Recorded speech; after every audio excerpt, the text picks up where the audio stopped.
Oh, salute, y'all. Salute, man. I go by the name of Self-Made Hustle TV, where the hustle has to be in you, not on you. Like, share, and subscribe. I'm going to say this before all these people get in here. Just know, Bobby Brown, just know, nigga. Hey, every person who get arrested, hoe ass nigga, they got body cam footage. Just make sure your bitch ass wasn't crying in the back of that police car, bitch ass nigga. That's all I'm gonna say. Make sure your hoe ass wasn't crying in the back of that police car, hoe ass nigga. You lucky I can't get the shit right now. But it will come. You gotta hold what you got till you get what you need. See, you be too in a rush to try to dox somebody and all this shit, that weak ass dox, nigga. All you be really having is pictures, criminal pictures, nigga. Open up them dispositions, nigga. So you can see them cases got beat, nigga. Unlike your dumb ass, you know. Unlike your dumb ass, sir. Well, I'm gonna start it out with a good little music, man. But just know, your time will come. If the sun shines on the dog ass, every point in time. Just remember that, nigga. And I ain't in no rush. I ain't in no rush. I never was in a rush, sir. Let me find us something to jam to crank this bitch up real fast, cause that nigga is a sucker. Sucker ass nigga, man. Sitting there taking up for that bitch. Both of y'all some dope fiends. Both of y'all. Your whole crew. From Gino. Everybody you fuck with. They all some motherfucking dope heads, nigga.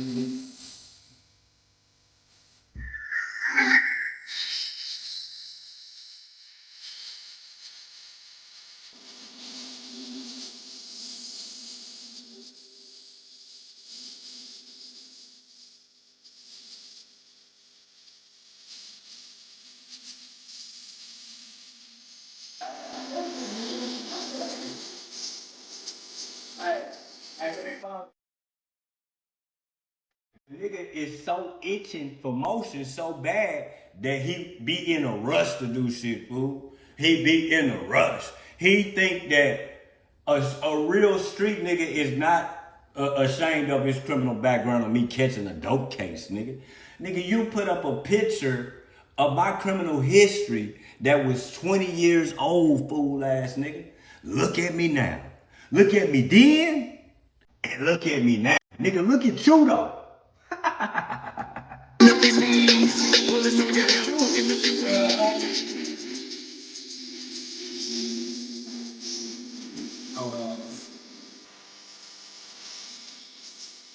Thank God.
Hey, then another thing this nigga, when I just tapped in, that nigga said, yeah, they over there, they try to act like what they did to us. They forgot about what they did to us. Nigga, what? Nigga, if they only knew what you doing behind the scene to people pages, man, you better sit your bum ass down somewhere, nigga. Oh, ratatouille ass nigga, you a rat too, nigga. It's okay though, man. We gon' put it all on the floor. I promise you we gonna put it all on the floor, nigga. And I promise you, 14 times to my little 3, 4, 5 times, man, listen. And you notice he don't go touch he don't go touch the pictures where a nigga done some aggravated shit or got up in them cars and did some real gunplay type shit. See, he don't want to go show them pictures, right? That's why I be saying the nigga a bitch try to make me, he caught a dope case. Nigga, I sold dope, bitch. Not used it, ho. Bitch, I tell dope stories up and down this bitch. All day long, bitch. I sold dope, bitch. Not used it, bitch. It's made for flipping and not tripping, bitch. We ain't the same. Bitch ass nigga seen me go cop some shoes and he thought he was finna go waltz in the mall and go get him some. Where your pair at, cuz? Where your pair at, nigga? Nigga, you broke, nigga. Shut your hoe ass up, nigga. Broke ass nigga. Broke doxing ass nigga. Yeah, and I pay. Nigga gonna say on the panel, yeah, and I paid for him to get doxed like that's a flex or something, nigga. That's a flex, nigga. Nigga, go pay for you a house, nigga. Go pay for you a new car, nigga. So you can get to work. Go pay for you to get a job, nigga. How about that? So you can quit begging these old ass women, nigga, for help, nigga. Hoe ass nigga. Talking about a body cam. Bitch, I don't give a fuck, bitch. I never was in the back of the police crying or nothing, nigga. So that shit don't bother me, nigga. It only look good for fool ass niggas, bro. You a fool. You a fool, but you know, you gonna get what's coming to you though. I'm telling you, dog. I ain't in no rush, nigga. Cause I know you a bitch. You ain't gonna do nothing. You got a nigga address, you won't do shit. You can't even leave. You don't even got enough money to leave, bitch ass nigga. You don't even got enough money to catch a bus, nigga. The fuck out of here talking to me, boy. Little broke ass, nigga. You thought that I was one of these niggas that was gonna be scared of your punk ass, nigga. Man, niggas who doxes hoes, nigga. Come fight, nigga. How about that, nigga? Come fight somebody. You keep running from fights, hoe ass nigga. Every time it's time for you to pull up, you wait till the day after to pop out, talking shit. Yeah, I'm outside, bitch. Go see them. Bitch, if you don't take your ass to that monitor place, to that bum place and go see them people, bro. Because that's the only reason they letting you out. That's why you didn't get no shoes. Because you not like me. You can't pay extra, bitch ass nigga. You can't go up in there and pay $350. Get a lady $350 and make sure you got your pair and pull them out early. You thought you was going to go in there Saturday to get you something right. Man, I don't give a damn what type of monitor you own in the United States. Man, them folks not letting you out on no Saturday, fool. If you don't got no job. Definitely not no Saturday, fool. So you can say that shit for whoever else you want to say that shit for, fool. Like, nigga, you can sit up and play with these niggas. Play with these niggas, bro. Like, bro, I'm no fool, bro. And I don't play, bro. You can play them docs game. Nigga in the chat, nigga got 1 million bitches in your chat, but you a gangster. You a gangster, but 1 million goofy old ass bitches in your chat. Nigga, man, you better sit your goofy ass down, nigga. Y'all niggas done found out the scheme to get money on this bitch. The scheme to get money on this bitch is take advantage of them old folks' social security checks, man. That's what y'all niggas be doing. I notice it. It's becoming to be a trend. You niggas taking advantage of these old ladies, nigga. Bitch ass nigga. Yeah. Y'all take it. Nigga ain't never been monetized doing all this shit, all this talking, all this old bullshit for free. Acting like they getting big cash apps. Nigga, I can't tell, nigga. Can't tell, nigga. Your bitch ass, the same nigga. I'm about to go turn myself in. But across the street from the police station, it's a train track. I'm gonna go jump in front of the train. Shut your bitch ass up, nigga. You ain't tough. Ain't no day in my life I ever thought about unaliving myself, nigga. Ain't nothing, nigga. Nigga, ain't nothing, nigga. You caught the case, nigga. You deal with it, nigga. Ain't no crying, nigga. You wanna go unalive yourself. I'm about to get a life sentence. Bobby Brown. Bro, they don't give life sentences for beating bitches. I'm sorry, they don't, bro. You can, them old ladies might believe that shit, nigga. You get what I'm saying? But real street niggas know the truth, fool. You don't go to jail for life for beating bitches, fool. Let that sink in, my nigga. Let that sink in, fool. I'm gonna get a life sentence. They gonna give me a life sentence. I'm facing life. I'm facing life. Like this nigga just went out and aggravated assault with a gun, a nigga or something. Laid a nigga down or pulled a robbery or something. Nigga, you ain't like that, nigga. You sitting up there talking about Gigi stealing some clothes. Bro. You talking about Gigi stealing some clothes, bro. Boosters are women, not men. Boosters are women, not men, nigga. It's not no flex. See, a woman get caught stealing. They do it all the time, nigga. But what about you? Bro, you a Dollar Tree thug, nigga. Nigga, you steal from motherfucking Dollar General, nigga. Nigga, Ross. Nigga, you a Ross. You a defected clothes stealing ass nigga. Hey, at least he was in the mall trying to tear that bitch down. Nigga, you in there stealing cleaning supplies and bleach, nigga, and pond salt and shit, nigga. Better shut up, nigga, talking to me, bro. We ain't the same. It ain't never been a theft. I ain't never thought of stealing nothing, nigga. Always been a hustler. Shout out to my nigga Monkey Man. My nigga no monkey business. He know. They know. You just don't know, pussy ass nigga. Nigga, you just don't know, nigga. You just don't know. Quit using all them drugs, nigga. Motherfucking snuffleupagus, nigga. Yeah, that woman trying to call me a nigga. You are a dope fiend, nigga. Bitch, I was your moderator, hoe ass nigga. Nigga, it wasn't Max. It wasn't nobody else that made me make my decision to quit fucking with you, nigga. It was me getting out work at 7 o'clock in the morning, nigga, and hearing you scraping a plate, nigga, sniffing, nigga. Snuffleupagus, nigga. I'm like, this nigga is a dope fiend. After I'm cussing, trolling my hair and them because they dogging you out, calling you dope fiend. Man, that nigga ain't no dope fiend. They hate I'm going at it with my hair and them in the chat. Nigga, you a dope fiend, nigga. So dope fiend ass there. You probably a little sober right now, nigga, because you can't go buy you no bag. You can't go drive and go get one, nigga. And they probably UA your ass. That's it, nigga. Nigga, you will be geeked up, nigga. Telling you, nigga, what no morning shows for you at no 7, 8 in the morning like right now, nigga. Your bitch ass be up 3 to 7, nigga. Fuck out of here, geeker hours, nigga. Get your hoe ass out of here, nigga. That's enough of me talking about that nigga with 100 people in here, bro. I don't even want to go there with you, but you a bitch. You a bitch.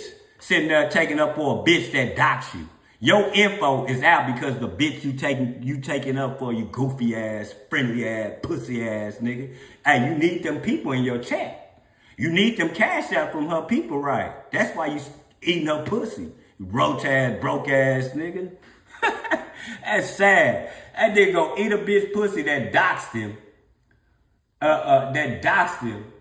My nigga sit on a pound just to use up people for cash out. You a bum, nigga. You a bum, nigga.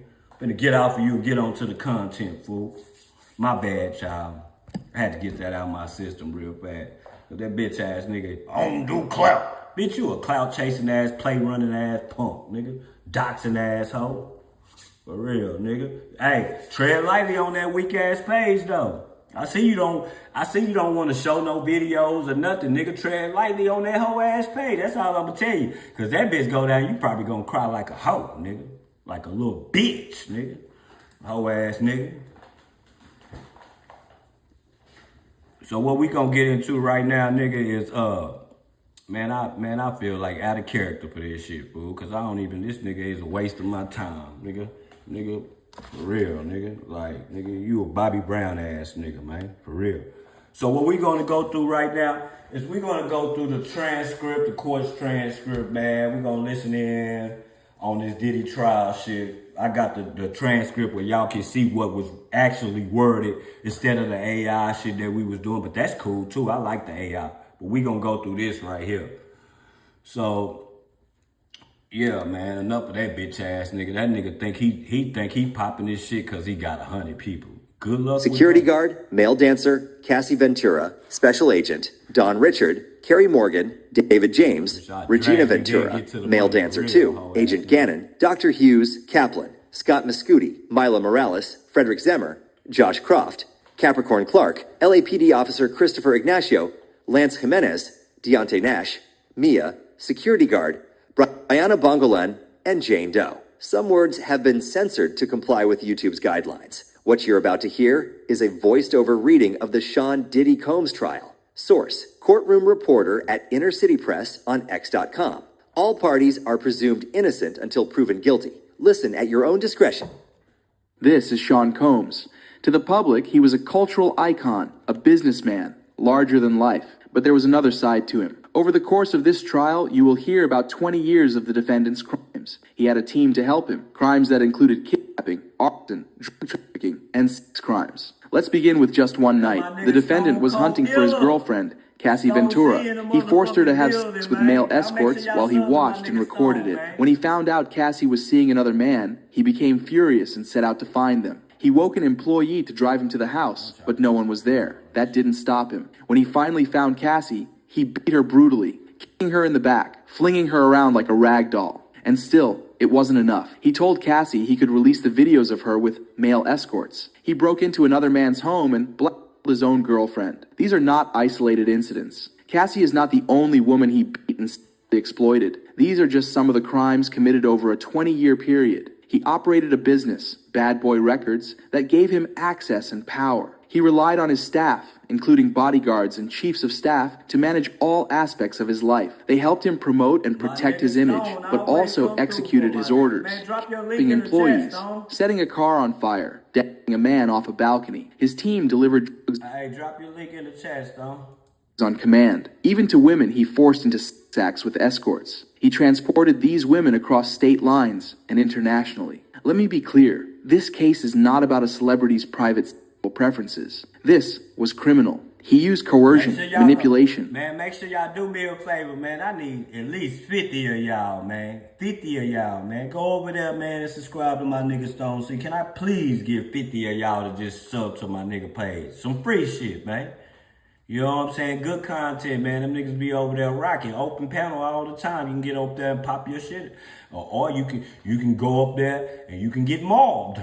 They will maul you over there too, though. They will mow your ass down. So you got to be ready to go up over there. And much of this trial will focus on two women, Cassie and Jane. You'll see how the defendant used lies, drugs, threats, and abuse to force them to perform sex acts in front of male escorts. He called them freak-offs, or wild king nights. His staff arranged the flights, cars, and hotel rooms. At his direction, rooms were set up with lubricant and specific lighting. Staff entered with envelopes of cash and delivered drugs. He made these women take MDMA, Molly, ecstasy, drugs that made them sick but also sexually aroused. He directed every move. He expected them to appear to enjoy themselves. He would masturbate and record the encounters. Cassie was only 19 with a hit song. Cassie wanted to work on her music, but the defendant blocked opportunities. He had final say over what she could release. There was never another album. He hit her in the head and dragged her by the hair. He stomped on her face in an SUV, then forced her to stay in a hotel for a week to hide her injuries. These freak-offs happened as often as once a week. He once made an escort urinate in her mouth. You'll hear testimony that he beat her in a hotel hallway just to drag her back into one of these events. At first, just imagine you making a prostitute pee on your girl, fool. Like, what do I get out of that? Like, what kind of sick shit? What type of good feeling or rock? Like, what do I get out of that? Nigga, this nigga is a fucking prostitute pissing on my bitch. Man, come on. She wanted to please him, but eventually she resisted. And when she did, the consequences were violent. He once beat her for taking too long in the bathroom. Defying him meant punishment. She tried to flee, but he always found her, with the help of his inner circle. Her career was in his hands. He told her he would destroy her and release the videos. So when he said it was time for a freak-off, she obeyed. She contacted escorts. She performed. Her safety depended on his approval. The relationship was complicated. Yes, both were unfaithful, but only one of them had power. He made Cassie obey in dark hotel rooms, and she was not the only one. Let me tell you about Jane. She was a single mother who began seeing the defendant in 2020. She fell in love. He was seeing other women, but she stayed. One night, he told her about the freak-offs and made it happen immediately. He took her to a hotel and walked her through each step. Jane thought it was a one-time wild night. She was wrong. He kept doing it, dangling a real relationship to keep her in place. Jane asked that the escorts wear He refused. She tried to make it through these nights without drugs, but the first time she broke down and took ecstasy to finish. Another time, she vomited. He told her to go back in and finish anyway. Eventually, Jane tried to regain some control. Hey, I told y'all, my nigga. I told y'all that back in them days, I say them days like it was long time ago or something. Back in them days, man, it wasn't no fentanyl. My nigga, them Skittles was skittling. Them pills was peeling. That Molly was Mollying. That's why that bitch threw up like that. Nigga, that shit get in your stomach.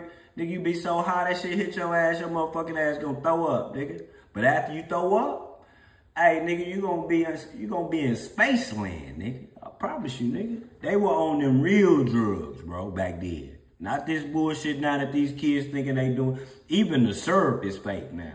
These niggas be thinking they just drinking, nigga. Nigga, I'm a real drinker, nigga. I've been drinking syrup since 1994, nigga. You know what this year is? And these young punks talking about a line. Bitch, we was drinking paints. She found two men herself, hoping to choose who she'd be intimate with. But the defendant pushed her back into the system. He discouraged her from working and threatened to expose her. When she resisted, he threatened her with videos. Less than a year ago, he went to her home. They argued. She hit him. He became enraged. She tried to hide, locked herself in her bedroom. He kicked it open, then the bathroom, the guest room, the closet. He chased her, kicked her to the ground and told her, "You're not gonna f up my night." He demanded she call an escort and perform. She did. You will hear Cassie tell you that the defendant forced himself on her. You will hear from Mia, his employee, about how he forced himself on her too. Listen, man, I can open up this door right now and get my girl, my nigga. My girl sip just like me. We stopped drinking that shit. That shit fucks up your stomach. Something that's in it is not right. It's not made for you to drink, to go overboard with it, fool. Because the way your stomach lock up. I did it. My girl, nigga, we had some shit straight out the pharmacy, nigga. The way her shit locked up, my shit locked up, we stopped drinking. That new shit got something in it to where, yeah, you can drink a line or two, but go pull up a 4 or a 5 or something, nigga, and really lean and watch what happens, nigga. Your stomach gonna be fucked up, nigga. Hand up her dress, hating her. Amid all this, he and his inner circle worked tirelessly to cover it all up. You'll hear about the LA hotel surveillance video, about how the defendant offered a hotel guard a brown paper bag with $100,000 in cash to stay quiet. You'll hear how his staff helped hide Cassie for days. For all of this, the defendant is charged with multiple federal crimes, including racketeering conspiracy. Cassie and Jane will describe the most painful experiences of their lives. You'll also hear from the defendant's employees, like Mia, his personal assistant, who says he's serious to her. You'll hear from the employee he forced into an SUV at gunpoint, and from a chef. These workers put in punishing hours, often without sleep. They delivered drugs for him, and they were expected to stay silent. Some of these witnesses have already received settlements. You'll hear from escorts too. Escorts who say the defendant directed them, paid them, and filmed everything. One escort saw him assault Cassie, dragging her by the face during a freak-off. You'll see hotel records, receipts for damage, car service logs. You'll see text messages in which the defendant instructs staff to bring cash for escorts. You'll read Jane saying she didn't want to do the freak-offs. And you'll see videos. In them, the defendant can be heard directing Cassie and Jane, high on ecstasy, on what to do. You'll see the video of him brutally Cassie during a freak-off at an LA hotel. You'll see photos of the physical damage, including to 4 doors in Jane's home. You'll see what was found in his residence: guns, a medical bag filled with drugs, lubricant. You'll see the written agreement barring the hotel guard from ever speaking again, after he accepted $100,000. You'll hear how the defendant manipulated Jane into saying she wanted it. You'll see texts where he threatened not to pay her rent. You'll hear the messages he sent to staff making all of it happen. Ladies and gentlemen, I ask you to do 3 things. Pay close attention to the evidence. Follow the judge's instructions on the law. Use your common sense. And you will reach the only possible verdict. Sean Combs is guilty. Now it is the defense's turn. This case is about love, jealousy, and money. The government is trying to turn it into a racketeering case. It will not work. You, the jury, will evaluate the witnesses. And finally, the full story will come out. This case is not about what you've heard on the news. Sean Combs is a fascinating individual. He grew up in Harlem and built lawful businesses. He worked for everything he achieved. He created culture and produced music that defined a generation. Witnesses will tell you about his charisma, People were drawn to him. If you wanted to rise in music, apparel, or beverages, you wanted to be around Sean Combs. He gave people opportunities. He had a vision that few had, and most of the witnesses loved him. The text messages will reflect that. He's 55 years old. He's going to be Sean Combs. I'm Tenny Garagos, and I'm honored to represent him. The only people who will say this is a racketeering case are the prosecutors. There was no conspiracy. This case is about Sean Combs' private sex life. The government has no business policing that. The people who worked for him were hardworking and well-educated, from Harvard to Howard. Yes, Sean Combs has a temper. He has gotten He's not proud of that. We own that. Sometimes he gets so jealous or angry that he's out of control. You'll hear that he lied to girgirlfriends. You may think he's a jerk or mean, but that's not what he's on trial for. He's on trial for running a racketeering enterprise. This is domestic violence, not trafficking. If he were charged with domestic violence, we wouldn't be here in an 8-week federal trial. The government is overreaching, and we won't shy away from calling that out. Sean Combs has a different kind of sex life. The alleged victims were adults. They were getting things from him. Money, travel, status. They made choices. And like anyone who makes choices, they bear some responsibility. You will have to evaluate these women. Ask yourself, what options did they have? What were they getting? What did they want? Jealousy drove many of the choices made by these women. Sean Combs never married. He was always in multiple relationships. He was not always honest. And that dishonesty created jealousy, primal jealousy. Cassie, Gina, Kim Porter, all of these relationships overlapped. Sean Combs is extremely jealous. You might think it's hypocritical, but it's not criminal. These women remained in multi-year relationships with him. They loved him. Violence in the relationship, when it occurred, was driven by infidelity and jealousy, fueled by alcohol and drugs. But Sean Combs is not a racketeer. This case is about his personal relationships with Cassie and Jane. You'll hear testimony about swinger parties, about things that may make you uncomfortable, things that maybe shouldn't even be heard in a federal courtroom, but that's not a crime. That's not sex trafficking. He liked to watch. You might not like it, but that is not what this trial is about. Yes, Sean Combs paid for homes, vacations, and lifestyles. That doesn't make him guilty. These women fought to be in relationships with him. Cassie, whom I expect you'll hear from this week, was in a relationship with him for 11 years. He was also with Kim Porter, the mother of 4 of his children, until her passing in 2018. His relationship with Cassie was toxic, yes, but it was mutual. They loved each other. Cassie will talk about her jealousy of Kim Porter, then about Gina, the day of the hotel hallway incident. It was jealousy on display. You'll see the footage today. Yes, what Combs did in that video is indefensible, but it is not evidence of sex trafficking. Cassie walked out of that hotel room with 2 bags. Sean Combs came down wearing only a towel. He stomped her. He dragged her by the hoodie. Then he went back upstairs just to get a phone. Why would someone fight over a phone? Because phones hold secrets. Secrets of infidelity. Once he had the phone, he sat down, visibly disgusted. Cassie called hotel security. You'll hear from that guard later today. He told Combs to leave the public area. And then what happened? Cassie stayed. They stayed together for 2 more years. Even into 2018, they were trying to make the relationship work. They were fighting to stay together. When Cassie saw a photo of Sean with Gina, things fell apart. But Cassie still had a choice every day. She chose to stay. She was not coerced. When she left, there were no repercussions. She left and entered a relationship with the physical trainer Combs himself had hired. The only so-called freak-offs you'll see in this trial are on Cassie's phone, not Sean's. In November 2018, when Kim Porter passed away, Cassie flew to Georgia to be with him. Amidst a breakup, she still showed up for him because she cared. Combs told her Kim was his soulmate, and that broke Cassie. She realized she would never be what she wanted to be in his life. She wanted to be his wife. She spent 11 years trying to be that. She married the trainer, and she is now pregnant with their 3rd child. You'll need to evaluate Combs' intent over those 11 years. The messages will show that Cassie was a willing participant in their sex life. Her testimony cannot change the years of evidence you'll see. With Jane, in 2020, Sean Combs was upfront. He told her he was dating other women. She was still jealous. She wanted a public relationship. He proposed a consensual threesome. They went to a private hotel. I expect she'll say she enjoyed it. Jane was desperate to please him. She wanted to offer something no other woman could. She tried to make it more than physical. This was their time together.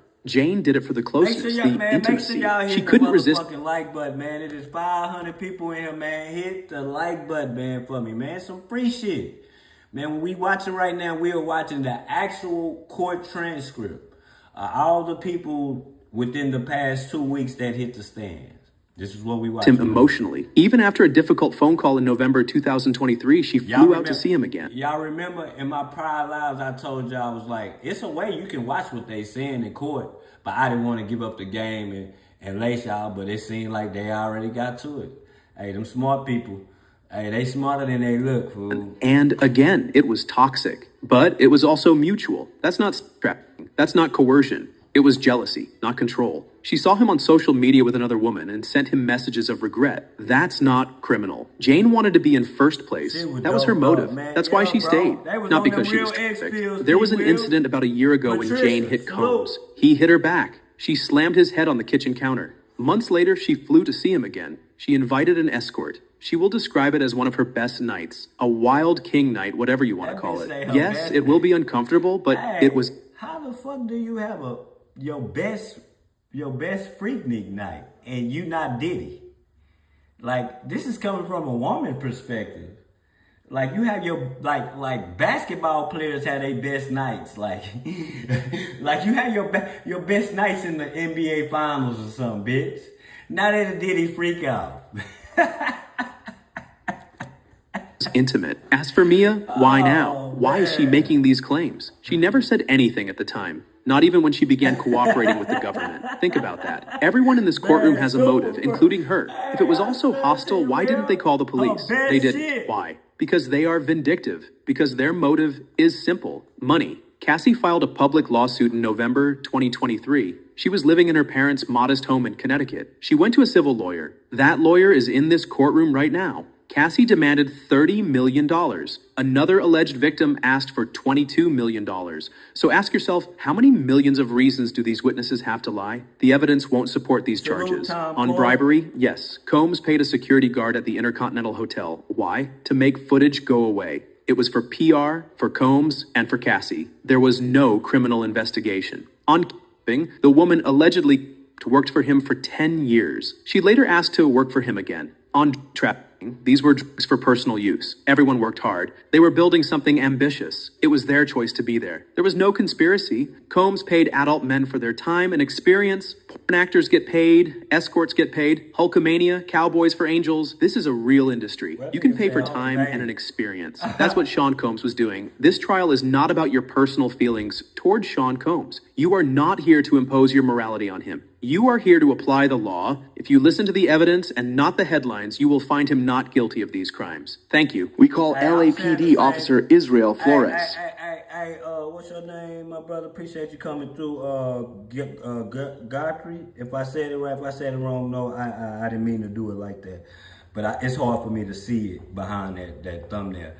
Hey, I'm saying the same. I'm saying, yeah, the only thing they could get that nigga for, my nigga, well, nah, they could get him for like the illegal weapons and shit like that, but not shit that's gonna get him no life sentence. All the shit he guilty for, bro, it shouldn't get him no life sentence, because I don't see no racketeering. Y'all, unless they just getting warmed up or whatever with the trial, I would think that's where y'all would want to go first, is the racketeering. Shit, that shit could get you a life sentence. Where is the racketeering at, bro? Y'all just throwing that shit on anybody black. Oh, we gonna get him to Rico, man. He's a nigga. We can throw it on him, man.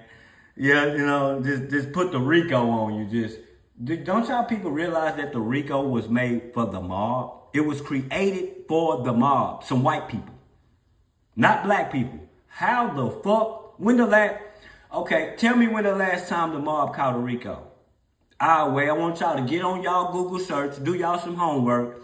When the last time that the mob, we talking about the Italians, got a motherfucking Rico, nigga? Wait and look that up, and then you'll see what they did, nigga. I'm also a reservist for the Army. I was a guard with Securitas in 2016 at the Intercontinental Hotel near Century City. What happened on March 5th, 2016? I was told about the 6th floor. There, I recognize Sean Combs. He is there, wearing a gray sweater. What was your title? Assistant Director of Security. Let me show you a photo of the Intercontinental Hotel. It's shaped like a pyramid. What kind of incident? Hey, but not to stop this. Also, until I get some more info, just another story I'm gonna tap in. Have y'all saw that they saying that the government was trying to pay somebody to unalive R. Kelly in prison? Did y'all see that shit? Now, they had a whole press conference. They are demanding that R. Kelly be free the same way that they did Tory Lanez. The same way. The same shit, bro. People saying that The word on the street is they say that Rock Nation has something to do with the Tory Lane shit. You know what I'm saying? Paying people off, bro, to make these niggas keep their mouth cold. Because the case ain't it's over because he in jail, but he could get out and sue, counter sue, find some new evidence and make them pull it up. Bro, I told y'all that Tory didn't shoot that girl, man. That girl shot that girl, fool. And Tory didn't tell. He should have told on that hoe, fool. Incidents did you respond to? All kinds. We had a couple of there. We'd prepare incident reports, the 5 W's. Would you attach photos to the reports? Yes, but not video. We did not have the password. When did this incident take place? 11 a.m. I got a report of a woman in distress on the 6th floor. I closed the security base and checked the cameras. There was an African-American man pacing back and forth. I didn't see a female. I rushed there. It's 2 points they trying to get. It's embarrass you and break you. Why the fuck? Name a rapper that you know that presented to the table, that got into some trouble and presented to the table a $50 million bond package. Bro, do you realize that it is niggas in the league that get paid $50 million? Like, this nigga just using it to get out of jail. But what you gotta understand, though, is it seems like a lot to us, right? You know, $50 million because we don't got it. But you want to know why they really won't let him and Lil Durk out? Because that's just like 20% of the money that they really got, fool. Lil Durk trying to give up 10 million, I think it is, or 5 million or something. Bro, don't y'all realize that Durk is worth $100 million? Bro, them courts want you, what I'm trying to get to, is them courts want you to spend all that money. You tell them folks, man, I got $100 million to get out of jail. Oh, come on. Now you're broke. And you lose the case. See, that's what they really want. That little money, you're not going to get out with that little money, man. Even though it's a big amount. Bitch, they want you to give up what you're worth, bitch. Or a high percentage of what you're worth. Diddy, you are a billionaire. There wasn't no, bitch, you didn't show us no $100 million bond package. At all. You didn't, nigga, man, $50 million. Bro, do you realize what my city can do with $50 million? There. What did you see on the 6th floor? Mr. Combs in a towel and some light-colored socks. He's a rapper, producer, and Cassie on the floor. Let me show you photos. At this moment, the prosecution shows Flores a picture of Diddy in a tuxedo, and in a separate photo, Cassie Ventura smiling. What did you tell them? That if they were arguing, they'd have to take it back to their room, and that the broken vase would be charged to the room. Cassie said she wanted her phone and her bag. Ms. Cassie said she wanted to leave. Mr. Combs said, "You're not leaving. I saw inside the room a male black wearing dark clothing." What did Mr. Combs do after Cassie left? He called for me. He was... I agree with that, fool. Hey, Mark, I definitely agree with your comment, man. That nigga is the sinister shit. He said that if Cassie, some jewelry came up missing, and he made Cassie take 5 motherfucking polygraph tests, bro. Some jewelry came up missing in Diddy's house, allegedly. He charging her up about she stole it. So he make her take 5 different polygraph tests, bro. And she passed. And you wanna know what Diddy told her? He said if she would have flunked, he was gonna throw her ass in the East River, nigga. Nigga, on some mob shit, nigga. Holding a stack of money, not to tell anyone. Hey. What did you say? I said, "I don't want your money. The damage is going to be charged to your room." Where did Cassie go?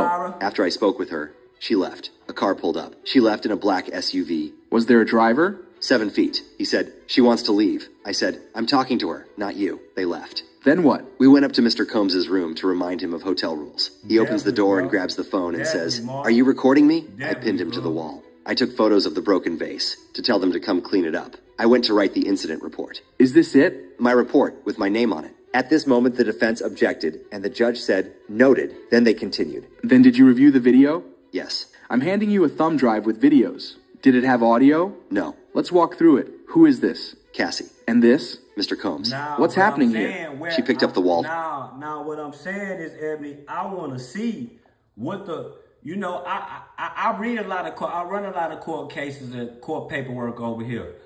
It's got to be a separate party, bro. Some type of party that he was, that can show, or something that can show that he took money out of the bad boy account to like do some type of some felony shit with it. It has to. They have to prove that, dog. Like I don't know who is the person.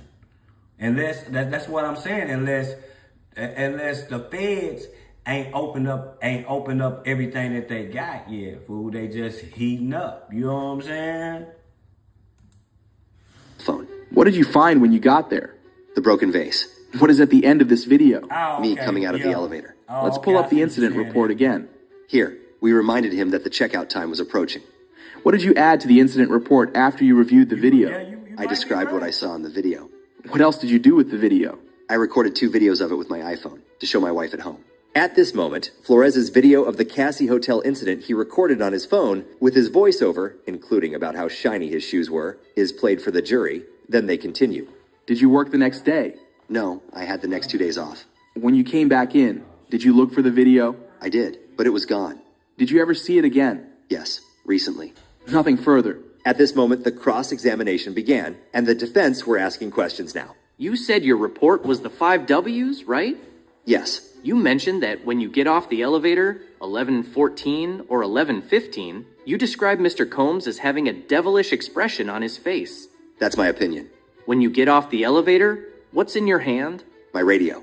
Mr. Combs did not attack you, did he? No. And was there any law enforcement involvement? No. You videoed for your wife and kept it, right? I did. But law enforcement was never called? They were not. You told the jury Mr. Combs said to Cassie, "You're not leaving," but your report didn't say that, right? At that point, I did not believe it was a significant fact. I'm not going to put down the back and forth. So it wasn't important 9 years ago, but only now. At this moment, the prosecution objected, but was overruled. I did not put it in the report at the time.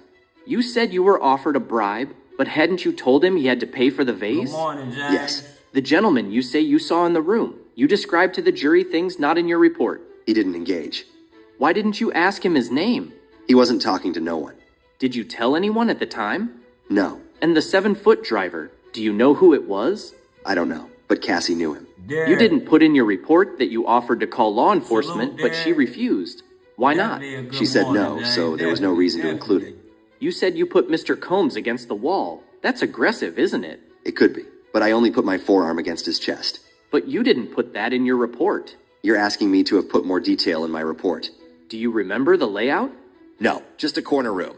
Was it a normal hotel room like I would stay in? Just one room? Or did it have a living room? I don't know. The third party, you said he was on a bed? It was a pullout. You were in the hospitality business as well as security, right? Yes. Mr. Combs, it was clear to you that he wanted to pay for the damage, right? At this moment, the prosecution objected, and the judge says, ask in a different way. After that, the defense said, It can be embarrassing for a guest. After this moment, the prosecution objected, and the judge sustained. Then the defense said, One moment, nothing further. and then the redirect began. Did you typically include every... These are the courts, bro. You can watch this shit yourself. If Diddy is in court right now and the court is in session, man, it's a station you can watch the shit on. I'm talking about a website. It's a news website, and the shit come up just like this, bro. All he doing is reading it. All it is they reading it. Normally, it just comes up just like this, bro. I can show you in real time. When the people say something in court, it's a live feed. It talks whatever they saying in court. It says it on the website, bro. That's all they doing is reading. This it right here. You see, that's his lawyer. They sustain that still. That's the judge. They got the man, my nigga. These are real transcripts. I don't play with bullshit around here. Like I don't do that over here. Like these are people's lives on the line. If it was your life on the line, would you want somebody just playing with your court transcripts like that? Hell no, nigga. Don't play with me like that, nigga. This is my life on the line, bro. Like this is not like this is for real. And you could get fucked out. You could get sued for doing this shit. You can't forge no court. I mean, people will do it, but you don't want to do that to rich people, man. They can sue the fuck out of you. Hey, ask Tasha K how she feel about how Cardi B got a hold to her pockets. Hey, Tasha K is a content creator just like me. She's not a little bit bigger. She's bigger. But she went around falsifying shit about these rappers and superstars, bro, and they sued her ass, and now she bankrupt. Now she bankrupt, nigga. You gotta watch what you say about these people, fool. Single detail in a report? No. Did he seem drunk or high? No. When he offered you money, what did he say? That he didn't want anyone to know about it, pretty much. Which way was Mr. Combs dragging Cassie? Back toward the room. Nothing further. At this moment, the judge asked if the defense wanted a recross, and the defense only asked one more question. They are motion-sensitive cameras, so there are gaps, right? Yes. Nothing further. After this, the judge asked for the next witness, and the government called a male dancer to the stand. What did Ms. Ventura pay you for? To have sex with her. Sean Combs was there too. My boss called me and said he couldn't find any of our black dancers, so could I go to a bachelorette party at the Gramercy Park Hotel in downtown Manhattan? What did you expect to do? A little stripper dance. She was in the hotel room in a red wig, stockings, and sunglasses. She gave me a few $100s. What was the room like? Red couches, Astroglide, a lubricant. Man, there was a man on the right side of the room. Bro, the man had on. Every time I hear the little bit amount of money that Diddy, we talking about Diddy. These are billion. This nigga is a billionaire, giving these people couple hundreds and $1,200. And nigga, I would have thought Diddy would have gave them folks 12,000 or something, my nigga. Like at least a 20 ball or something. This nigga buying cheap Craigslist hoes, or hookers, or male hookers, or whatever the fuck you want to call it. That nigga going to Craigslist like to buy prostitutes, fool. Man, they could have that lit. Now, he made that girl have sex with these male prostitutes with no condom, bro. No condom, fool. This your girl, nigga.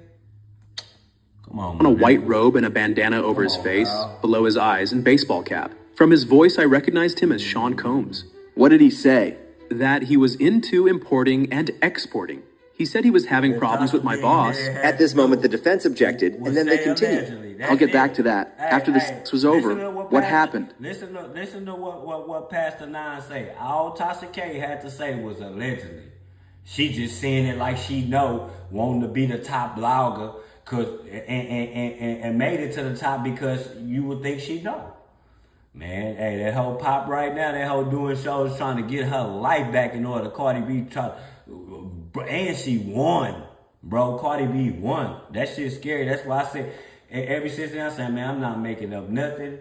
I'm not putting nothing out unless it's the truth, fool. And I know it's the truth, bro. I'm not gonna play like that. If I don't know, I ain't even gonna touch it.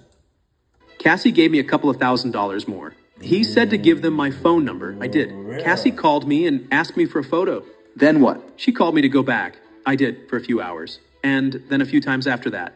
Combs always present. Yes. Any other locations? Nigga, Essex House. His residence on 56th Street, I believe 210 at the time. And at her residence on West End Avenue, I think. It's just like the baby oil. The baby oil. The baby oil is so much of a big ass thing. The baby oil had horse tranquilizer. Man, that baby oil has not had nothing in it, bro. That baby oil had nothing in it. He's just a fan of being shiny. We know he likes shiny suits. So he probably like his skin to be shiny, my nigga.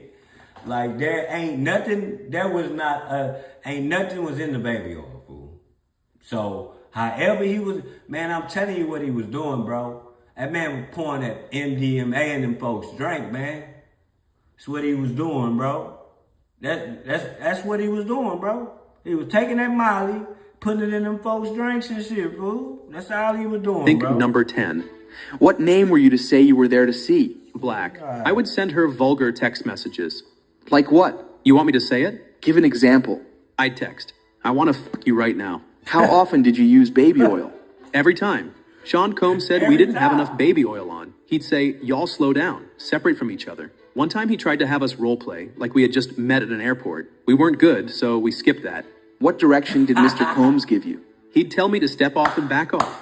How many times, if any, were you told to urinate on Ms. Ventura? At this moment, the defense objected on the grounds of suggestive, but was overruled. They told me not to do it all at once. At this moment, the defense objected, saying, objection, to him saying they. Then the judge said, I've got it. Then they continued. What happened afterward? Yeah, on what? They'd leave me waiting for. That's another thing, fool.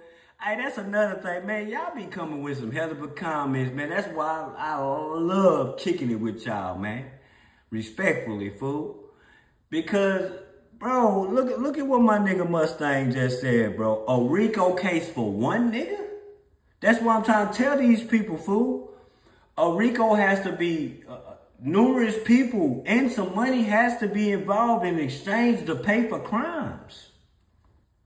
Like, hey, they gotta prove that shit, fool. That's a big thing, bro. Y'all not understanding. What I'm trying to tell y'all is, okay, in the Lil Durk case, I say this all the time. It's a proven fact that Lil Durk's homeboys took the OTF business card, which is his record company, booked flights to go to California to unalive somebody. That's a RICO. You using your business money to further a criminal enterprise. That's a RICO. It's simple. Bam, bam, bam. That was it. You get what I'm saying? That's a RICO. Okay, in the FBG Duck case, that's a RICO because they on the video you saw King Von pass out $10,000. On the video you saw King Von give out chains after the murder, bro. That's a RICO, fool. Meaning they watched this nigga get paid this money from Durk and pass it out to some criminals to do some criminal things. Same shit. Hours. The whole thing might go on for 10 hours. They were headed to the Essex Hotel. They said to go in 30 minutes. It was the first time he opened the doors himself, dressed in a suit, no mask. How did things change? He didn't feel... At this moment, the defense objected. Then they continued. Who, if anyone, recorded? Mr. Combs with a cell phone and camcorder. He took a photo of my driver's license for insurance. He said... At this moment, the defense objected, and the judge said, focus it. What did you understand? He was threatening me. Once I went and Cassie was slumped over, he said, it's not going to happen this time. Did Mr. Combs offer you drugs? Molly, I guess it's called. I don't do drugs. MDMH, MDA. I think. I went out and handed out $100 bills. How did the Molly make you feel? Sick and euphoric, and like an idiot handing out $100 bills. Who else was present? A guy who... Hey, I told you. Didn't I tell you? Once you pop that bitch, once you throw up a shit, hey, you gonna be on the moon. That nigga say he was passing out $100 bills once it hit him. He was feeling sick, but he was handing out $100 bills. Man, come on, man. I'm telling you, you don't know if you going or coming, man. Told me he was an actual escort. He was having sex with Cassie at her apartment. The guy was like looking at Sean Combs, and Combs said, don't you be fucking looking at me? The defense objected, and the judge said, let's get a fresh question. What did he look like? Black guy, kind of skinny. We exchanged phone numbers. Have you seen him in 10 years? No. Did it ever seem you were not the first person there? Yes. Half-used Astroglide, towels on the floor. After the $100 bills, did you see them again? I couldn't do it anymore. What did you get paid when you couldn't perform? Nothing.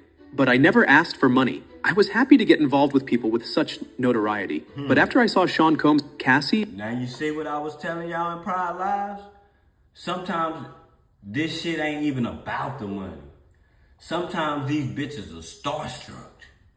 They starstruck to kick it in front of some important people, bro. Because these people are nobodies in real life. So when that woman took that stand and she said, if they was like, why did you go back? She said, because in some sick feeling, it was a good feeling to be needed by $1 billion nigga. He needs my help. He needs me to do this for him. He needs me to go run this errand for him. That's a sickness, fool. These people are sick too, sick as he is. Y'all gotta understand, that lady said that, nigga, it was a wonderful feeling to know that somebody important needed me and wanted to call on me. Hey, that's what they said in court, dog. I couldn't do it anymore. What was Mr. Combs saying as he met Cassie? He said, when I tell you come over, you come over. I didn't know what to do. Did you intervene? No, I knew that the changes there were bodyguards. At this moment, the defense objected, and it was sustained. What next? He said, are y'all ready to continue? Did you try? I don't recall.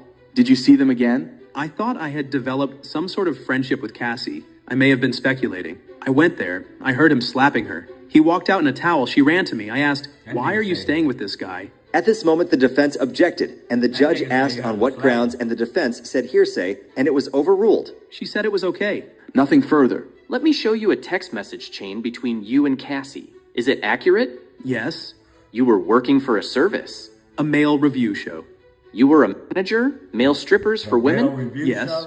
Prostitution was prohibited? That is correct. Your job was to build it up? Yes and no. I'll go with yes. At this moment, the prosecution objected, and it was sustained. Did the company open fake businesses to optimize search results? Fake addresses. It was just SEO. You went to optimize the lady's experience? I have no idea what you mean. It's just our slogan. Cassie told you to say the name Black? Yes. Your boss told you someone wanted a black man stripper? Yes. Let me show you. At this moment, the defense showed something that shouldn't have been put on a screen, and the defense said to take it off. Then they continued. She was wearing a wig? Yes. She handed you money? She handed me $4,000. Before any oil rubbing? Correct. She had on heels? And dark glasses. Where'd the money come from? Her hand. You were wearing a New York City Police Department uniform, right? I bought an NYPD t-shirt. You took the oil off in front of Cassie? The oil? No, I took my clothes off. She said, "It's my birthday." It appears she is enjoying herself? Yes. What was your position? Missionary. I was like, did that just happen? She asked you for a photo? I do not know if Sean Combs asked for it. So, to continue, you returned to the Gramercy Hotel? Yes. While you and Ms. Cassie Ventura were having sex for hours, Ms. Ventura took the lead. No. You took the lead? We were equally doing our thing. There wasn't a leader. You decided together? Yes. Fair to say she was in complete control of everything she was doing? I can't say that. You did not wear a condom? I did not. Your boss told you Ms. Cassie Ventura paid for the hotel? Yes. She paid with her credit card? It don't make you smart. It can bring a lot of power to you and make a lot of people around you look dumb, though. It can bring a lot of power to you and make the people around you look dumb. They drop down to be dumbfounded behind you having all that money, you know? I have nothing to do with that. She used her card to pay for the dancer. Okay, that assaulted her apartment on 11th Avenue. I believe it was West End Avenue. You claim Mr. Combs told her to come over. She said she had her personal information on the computer, so wait a minute. And he threw a bottle at her? Correct. He comes out and says, "Are you ready?"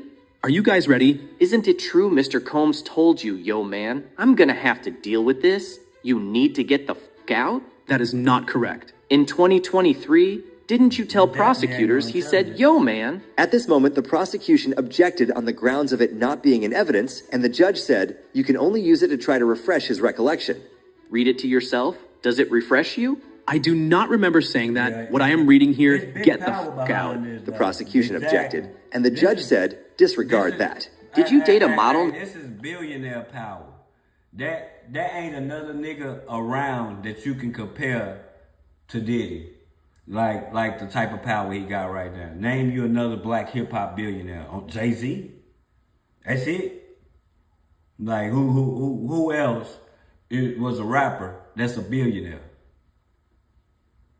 You know what I'm saying? You can't compare. There's only two people you can compare this Named to. Leah? Malia, and I didn't say I dated her. We were friends. You were with her and saw Cassie with someone not Mr. Combs? Yes. You told Melia you saw Cassie socially? Yes. You thought Cassie wanted to see you one-on-one. Nothing to do with Sean Combs, right? I don't see what you mean. In front of the Dream Hotel, that's what you thought? No. You only saw her inebriated one time? I saw her passed out on the couch. Mr. Combs told me, I don't think it's going to happen today. The time with the other man, you rotated? Not correct. Damn. You watched?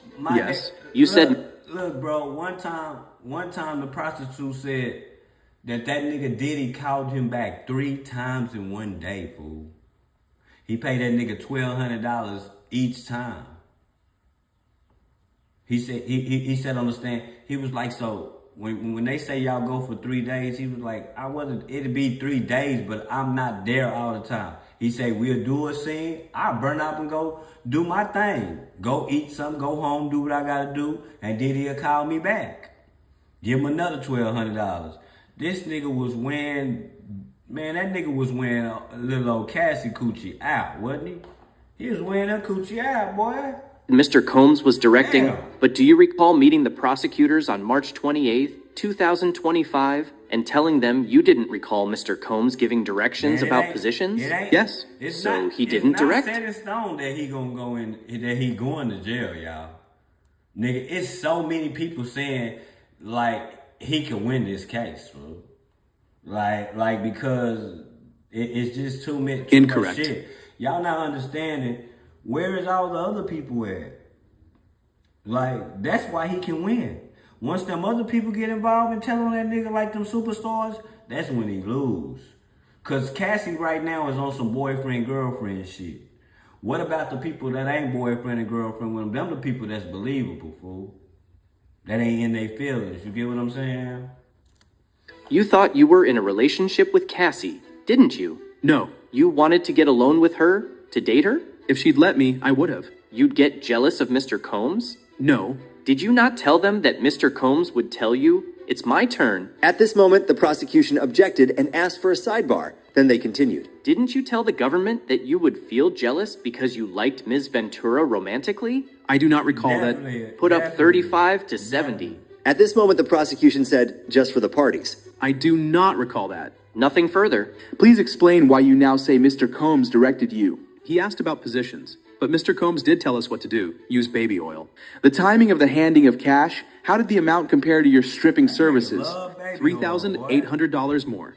How much were you paid to perform when you could? $700 to $5,000 or $6,000. And when you couldn't perform? They paid me nothing then. Did Ms. Ventura call you after the Dream Hotel? Yes. Do you know who she was with? No. Did she answer your text messages? Appreciate you, Never. Jazz. Almost. You said you wanted to hug Good man out her. there, Why? Jazz, too. I could see she was afraid. What did you do? I could not engage. I was messed up.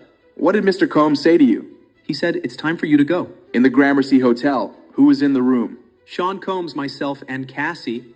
When she appeared to enjoy herself, was Sean Combs always in the room? Yes. Was that the same man who called her bitch and beat her? Diddy I is did a not see the watcher. beating, I presume. At this moment, the Man, defense... Diddy, you are a watcher, boy. You a pecker watcher, huh? You just a watch. You a peeping tub, nigga. God damn, Diddy. The nigga just wanna watch. I just wanna watch. Face ass nigga. defense objected, and it was sustained. You heard slapping. Yes. Nothing further. This document, do you see where you said, I'm on the Upper West Side? She says, 10 West End Avenue, hit me when you're there? Yes. Do you see your text? Don't give a f if I'm a little tipsy. Yeah, I love I'm y'all just N-word. saying. I'm Yes, just saying, And that boy. was after the beating? Yes. Man, Nothing shit. further. Why did you write that? I wanted them to see I had no problem with what he had done. It'd keep it going. No further questions. The government calls Cassandra Ventura. Oh, yeah. And How then, old? And then the stripper, the Punisher, he said that he dreaded the day that Diddy was gonna tell him to do some yag shit. Y'all know what I mean by some yag shit. Just use your your imagination. You can't say that word over here on YouTube.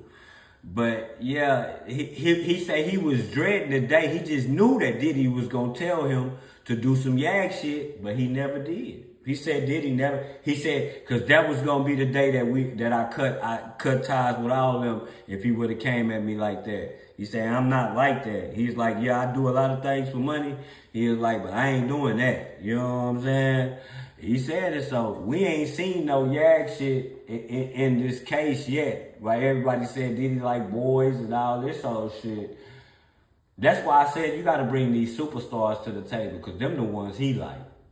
The Justin Biebers, the Ushers. You know that's who Diddy like. Yeah. How old are you? 38. What is your work? Musician and entertainer. How long were you with Sean? 10 years. Did you get in arguments? Yes, it would result in dragging. What else did he do? Me in the head if I was down. How frequently was he? That's his thing, Too bro. frequently. That's I would his get black job. eyes and Let me show you a video. Super Where is freak, this? nigga. the Intercontinental in Los Angeles. It was after a freak off. What does that entail? The hiring of an escort, setting it up. How did you feel when he first asked for it? Confused, nervous. I wanted to make him happy. Did you agree to one when he first proposed it? Yes. Then there were more. It wasn't something I wanted to do, at least not that frequently. I didn't know what no could turn into, What do you mean? making him angry. What were you afraid would happen if you said no? That he had materials, What did you give the government? laptops. I've handed up GXB. Do you recognize it? Yes, I've reviewed this drive. It has communication and Hey, then on top of that, it feels like Diddy, this nigga had to have no or had a feeling or he was just trying to stay ahead of himself. Because when the law was raided, bro, y'all remember when the law was raided, Diddy, he didn't go to jail. He went to jail the second time they raided. That's because they found the videos and shit. But they didn't find the videos on her. That shit was saved in Cassie's laptop. Them videos was saved in Cassie's lab. I'm pretty sure Diddy got that shit hid somewhere. But Cassie got caught with the shit. You know what I'm saying? Like, what are we saying? documents pertaining to Mr. Combs. Did you review photos on it? Yes. What's this photo? Me in 2004 with Carrie Morgan. When did you sign with Bad Boy Records? 2006. It was a 10-album deal. Did you release any after late 2006? This nigga gave this No. hoe, Who's in this photo? bro, Kim. this nigga gave this hoe a 10-album deal.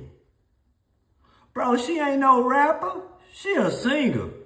You know, it's easy for rappers to get them 10 albums out the way because they be freestyling and shit. Look at Moneybagg Yo. He had signed Yo Gotti for a seven album album deal. Nigga, that nigga was damn near out that deal the first year. That nigga put out 5 albums in 1 year. That's what you do. So you telling me R&B singers can put out, name an R&B singer that put out 5 albums in 1 year. It's not gonna happen. Boy, that nigga Diddy just winged that hoe.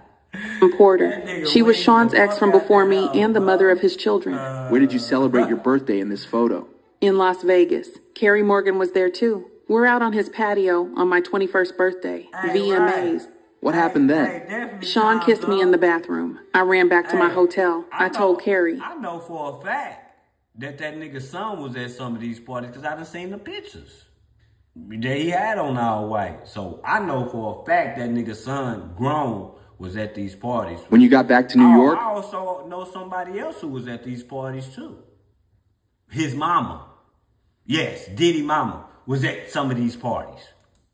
I'd visit him at the Trump Hotel in Columbus Circle. His apartment was being renovated. What were you doing with your music career? Trying to come up with a concept. Sean called all of the shots. What is the age difference between you and Sean? 17 years. How did you feel when Sean invited you to hotels? Nervous. Excited, like we were going to talk about music. He introduced me to... I didn't understand it. Did you visit Sean in Miami? Yes, I went with Carrie Morgan in Dallas, Austin. What did you and Sean do together? He gave me Blue Dolphin on a boat. Had you once before taken unintentionally? Yes. How did you take it unintentionally? It was in Gatorade. When you took it intentionally with Sean, how did it feel? Like rolling. He like, it's more y'all trying to embarrass him about his sexual shit, bro. We are in the courts. We talking about some federal shit, nigga. Why is y'all worried about him being freaky? Man, get to the racketeering, man. Get to the human trafficking, nigga. That's what y'all got him on there. We discussing parties, how high they was, how much drug, how much Molly you took, how much alcohol. Man, that shit is irrelevant, man, nigga. Like, it's definitely irrelevant, man. At the time, what did you think? That we were spending a lot of time together. I thought we were monogamous. Was it made public? No, I was his artist. Also, his family, his children. Who was linked to him publicly? Kim Porter. How did Sean treat you at this time? We had fun. What was his lifestyle like? He had all these assistants. He could get things done. He traveled quite a bit. What's this photo? Sean and I at a strip club in New York, like 2007 or 2008. Halloween. How did Sean's moods vary? Day to day. When it swung, could you describe it? Anger, zoning out. How did it impact you? Greatly. The next thing I knew, I was getting hit in the face. There was also psychological. He'd send security to come find me, or a trusted assistant. Like who? David James, Christina Coram. Was your relationship exclusive? No. Did you see other men? Yes. Did Sean see other women? Yes. He said, I am Puff Daddy. I was insanely jealous. Did you move to LA with him? Yes, he wanted to be close to his kids who were there. Where did you live in LA? 875 Comstock Avenue. How tall was the building? No more than 17 floors. Where did Sean live? 200 South Mapleton. Sean would use a golf cart to get back and forth. Who paid your rent in LA? Sean, except when I had the house in Studio City. Why'd you pay then? I could afford it then, and I wanted to have some control. It was accepted. By whom? Sean. How many songs did you write while with Sean? Hundreds. Most were never released. Some got leaked on the internet, some on mixtapes. How many albums on your deal were not released? 9. Did you get paid for them? No. Did he say how many albums were not released, or did he say were released? He said not, right. Like, nigga, I told you he winged that hoe. Ain't no way, man. Nigga, it's gonna take her some time cause you're not understanding that you can make an album, but you have to present it to the record company and put it on the table and see if they like it and see if what's gonna be your top single and all that. But a lot of the time, they gonna say it's not good enough. They do it to rappers all the time and push their shit back. I'm gonna tell you somebody else he did like that, Diddy did like that. Y'all ain't paying attention. French Montana. That nigga kept pushing man, nigga probably pushed French Montana shit back probably 20 times, bro. 20 times, bro. Winging the fuck out that nigga, man. No, the freak off speak. Was he trying to get him away from him because French say he ain't down with that type of shit? So is Diddy just trying to shoo him off in the nicest way to get him up off from under him, you know, by not, you get what I'm saying? Because French Montana, hey, ain't been no coke boys, no nothing. Became a job. There was no time to do anything else but do them, then try to recover.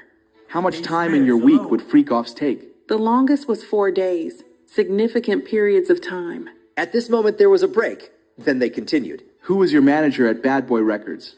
James Cruz. What did he tell you? That he was managing me with one hand tied behind his back. He had to check everything with Sean. How did you make money if your records weren't being released? I did hosting parties when Sean approved them. What comments did Sean make about your physical appearance? That I looked too Mexican with my hair like that. How did he like your nails? White, French tipped. Hair? It varied. I shaved my head in 2009. Your body? He told me to work out. They say them girls with them white French nails is freaks though. That's what they be saying. That's what the word on the street is. Them girls who paint their nails white is freaks. Guess Cassie fit the motherfucking criteria. Prepare for the freak-offs. How did you feel about his comments? It varied. What else did Sean pay for? Cars. Did he give you cash? Yes, but he would take things away depending on how he felt. What else would he take away? My self-confidence. Who would take things away? Staff. I assume staff.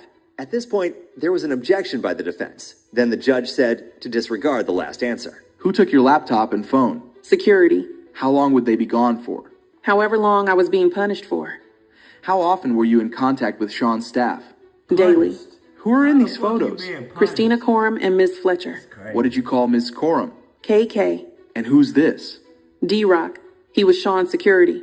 How frequently were you in Sean's residences? All the time. Did they all have safes? Yes. What did you observe in them? Cash, jewelry, cameras, and videotapes. In New York, L.A., Miami, and Alpine, New Jersey. Do you recall an incident between Sean and Suge Knight? Yes. We were having a freak-off in L.A. D-Rock came in and said Suge was down at a diner. Sean drove over there. What was your reaction? I cried. Said don't do something stupid. Were you ever handed a gun? Yes. We were going to a club in downtown L.A. We'd taken mushrooms. I was high. I was told to put the gun in my bag. I was freaking out. Who was present? Hey, man. A driver. Shout out to Africa, man. Shout out to Africa, man. Salute, Murad. Thank you for watching. Make sure you sub and hit the like button for me. Driver, security, and Sean. Another time I saw them get dressed and grab guns and leave in an SUV. How long were they gone? 30 or 40 minutes. Let me switch topics. How soon into the relationship did Sean mention to you? First 6 months or a year. How old were you? 22. Why did you agree to try a freak-off? Good question. I wanted to make him happy. Where was the first freak-off? One of his homes in Los Angeles. Who is this? The first escort. Do you know his name? No. Hey, that's how you know you rich. You got to be rich. But to just control a hoe and just make her get gang banged and she love you that much. You got to be rich. See, this is what I'm telling you about that money and that power. I'm telling you, bro, you can trick people's minds, you can play with people's minds, nigga, because you're rich. Because you're rich, you can tend to play with people's minds, my nigga. And that's what that nigga was good at, mind manipulation, my nigga. I'll call him the first escort. With a little bit of sedatives of the drug usage. Yeah, that too. Were you aware he was paid? Yes, to dance and to have intercourse with me. What drugs did you take? Ecstasy and alcohol before things started. Did you disguise your appearance? Sean said we would disguise ourselves. I wore a masquerade mask. What was a session in a freak-off? Until the escort finished. How many sessions with the first escort? At least 2.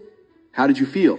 I was high, so I didn't feel much. Dirty and confusion, and that he was happy with me. Why did you feel you couldn't say no?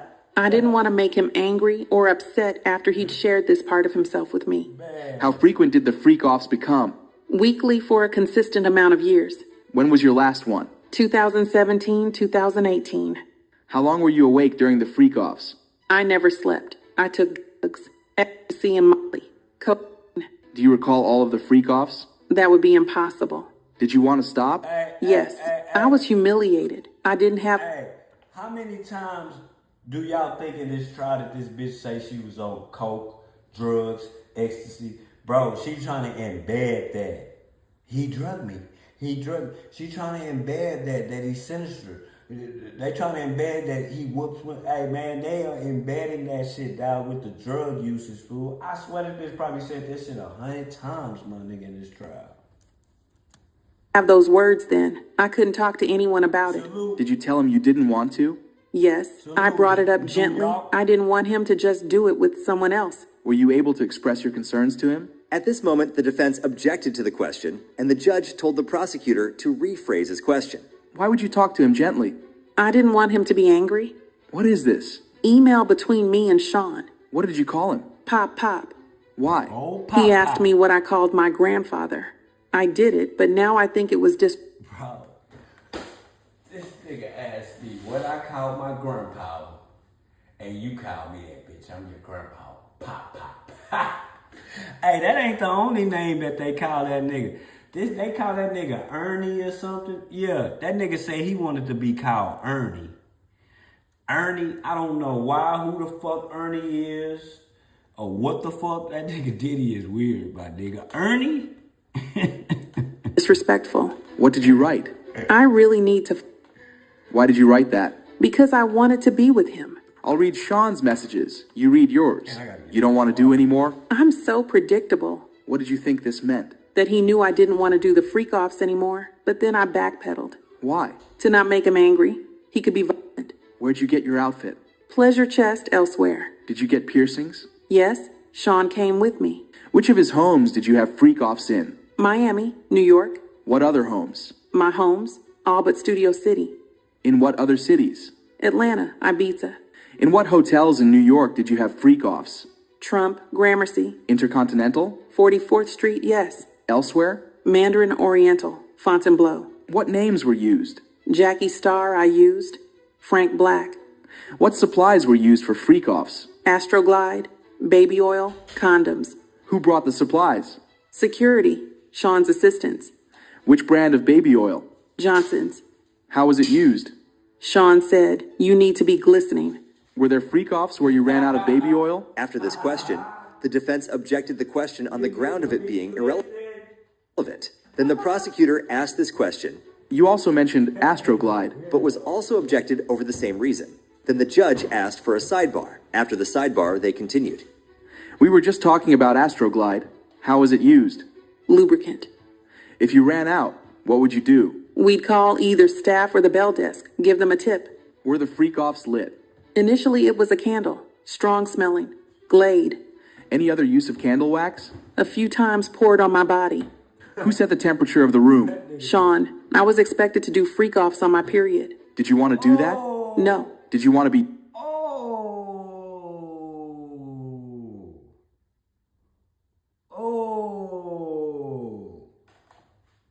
what he said, man. Listen, man. That nigga said, man, listen, Wise Info, man. That nigga said, call me Ernie. The only person I know named Ernie is Ernie and Bird off Sesame Street. I'm like, why Ernie, nigga? Who the fuck is Ernie? That must be that girl daddy name or her grandpa name. Gotta be Ernie or something, fool. Y'all hold on real quick. Let me charge this bitch up. Yeah, man. Dog, I don't know what Ernie, what the fuck is up with the Ernie shit. But hey, man.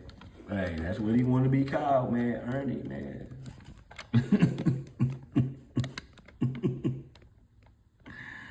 Ernie, dog. Alright, he want to be called Ernie. So let that man get called Ernie, I guess. Shit. Let him get called Ernie. Shit. That nigga is sick. That nigga is sick, man. He's a sick individual, y'all. I'm telling y'all, fool. That nigga is sick, dog. That nigga told her, what do you call your grandpa, nigga? That's what you call me. Damn. Damn, man. What the fuck? You read it on? After this question, the defense objected, giving the reason of asked and answered, but the judge overruled it. No, I did not want it. How did it feel? It was disgusting. It was too much. I choked. No one could think I wanted it. Why were you choking? Too much in my mouth. Who else did on you? Sean. Did you want Sean to eat on you? I didn't want anyone to eat on me. How often did it happen? Often enough. Which hotel charged the most for damage to the room? The Intercontinental in New York. They redecorated the whole room for ridiculous money. Back to the patient. Why didn't you say no? It was obvious I didn't want to be on the ground being hated on by two men. Where did you find escorts? Initially, Craigslist. At this moment, they took a break, but then continued. Ms. Ventura, in what cities did you respond to ads on Craigslist? In New York. Did you respond to ads on Backpage as well? Yes. Who directed you to communicate with escorts? At this moment, the defense objected to the question. Then the prosecution asked another question. Who, if anyone? Before being interrupted by another objection due to assuming a fact not in evidence. Did you ever reach out to an escort independently? No. Did you ever not use an escort who arrived? One couldn't perform, so Sean sent him on. What was a safe escort? Not a cop, and someone who'd not run and tell everyone about their experience with us. Why not a cop? I learned this whole situation was not legal. Before Cassie could finish her answer, the defense... Hey, I don't think I could perform with a bitch husband watching me too. Watching my motherfucking tallywhacker. Man, I'm finna be like, man, this weird. I'm gone. Keep the money. objected, and the judge said the jury will disregard that answer. How did Cash get there? Security, or he brought it himself. The escort Dave. Do you know his real name? Clayton Howard. Who is this? Photo shown to witness. Daniel. What service did you use? A dancer service. Do you recognize Jules? Yes. In what cities did you have freak-offs with Jules? New York, Los Angeles, Vegas. Do you know his last name? No. Who's this? I knew him as the Punisher. Did you use at every freak-off? Yes. I need to disassociate and become emotionless. Who else used drugs at freak-offs? Sean did. Sometimes the escort. What other did you use? Special K, GHB, mushrooms. I'll read Sean's parts of this email. You read yours. When should I take the thing? When will you be there? Pausing you there, what did you mean? Drugs. I took mine. I'm flying. What does he mean? He's high. Why did you take more drugs? To not be present with the experience. Why? Because it was something I hated. How did you react to ecstasy and MDMA? It could make me vomit. What would he say? To continue. Did you want to continue to have issues when you wanted to vomit? No. How does GHB make you feel? Drunk. Tipsy. Makes my heart race. Hey, but user, he gots to be the #1 freakiest nigga in the motherfucking USA. Probably on the planet though, bro. Like this nigga takes the shit to the extreme, my nigga. Like, as a woman, if somebody told, if I got some women in here, I wanna ask y'all, how would y'all feel if your homegirl say we going to a party and the name of the party is called a freak off? y'all wouldn't be like, you wouldn't be nervous about going, but see, the name of the party is a freak out. But see, this the eye catcher right here. This what's gonna get the women to go. Is you see the title, the name of the party is freak out, but what's the words above the freak out? P. Diddy's freak out. That P. Diddy name gonna get them hoes to cold every time. I'm not a huge fan. Every time. The walls come alive. After that answer, they took a break, but then returned and continued. When ran out, how did you know who to reach out to? Sean would tell me. During the session, how would you know to move to the next step? Sean. What would happen after the escort on you? Sean would want everybody in the next room. Did you do that? I did. Where? Usually. Did you want to do that? No. How did you feel? I was an object, being heavily objectified by men. Sometimes he would watch by FaceTime. Were some sessions recorded on your devices? Because they were there. If you saw them on your device, what would you do? I would delete them. Why? They were disgusting. I never wanted anyone to see them. Were Sean's devices used sometimes? Yes, I asked him to delete them. Did he? I don't know.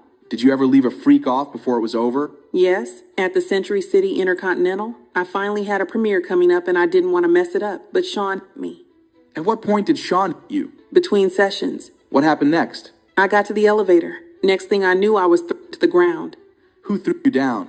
Sean. He grabbed me by my neck and my hoodie. Let me show you the video. At this point, the prosecution showed Hey, she said in between sessions, nigga, like this is a porn video or something. You know how they, yeah, we might see the porn videos and it look like one little video. We not knowing, nigga, this one porn video, this one little scene from him on top, him from the back, her riding him, giving some head. Bro, that shit probably took all day motherfucking long, my nigga. Cassie the hallway video. What are you doing? Trying to use the hotel phone. What is Sean doing? Taking my phone and my bag. Ms. Ventura, I just handed you 2 drives. What is on them? GX8? Messages and photos from my devices. Yesterday you testified about Sean going armed to look for Suge Knight. Sean took guns with him. And he told you to ask the escorts if they were cops? I would begin by saying I was not a cop. See, Sean told you to do that? see, that's another thing. See, this is a big line right here, fool. This line right here, you said that he was going to go after Suge Knight. Yeah, he took guns and everything. Meanwhile, Keefe D has been charged and convicted for the Tupac murder, and they also saying that Diddy had ties with them Crips too. That's what's crazy, my nigga. So something with this shit gotta be true, fool. That? Yes. What happened when you fought back? I did that more earlier in the relationship. It would make him more violent, want to push me harder. At this moment, the defense objected on ground of speculation, but was overruled. How would Sean react if you fought back? Anger. I'm going to show you the LA Intercontinental hallway again.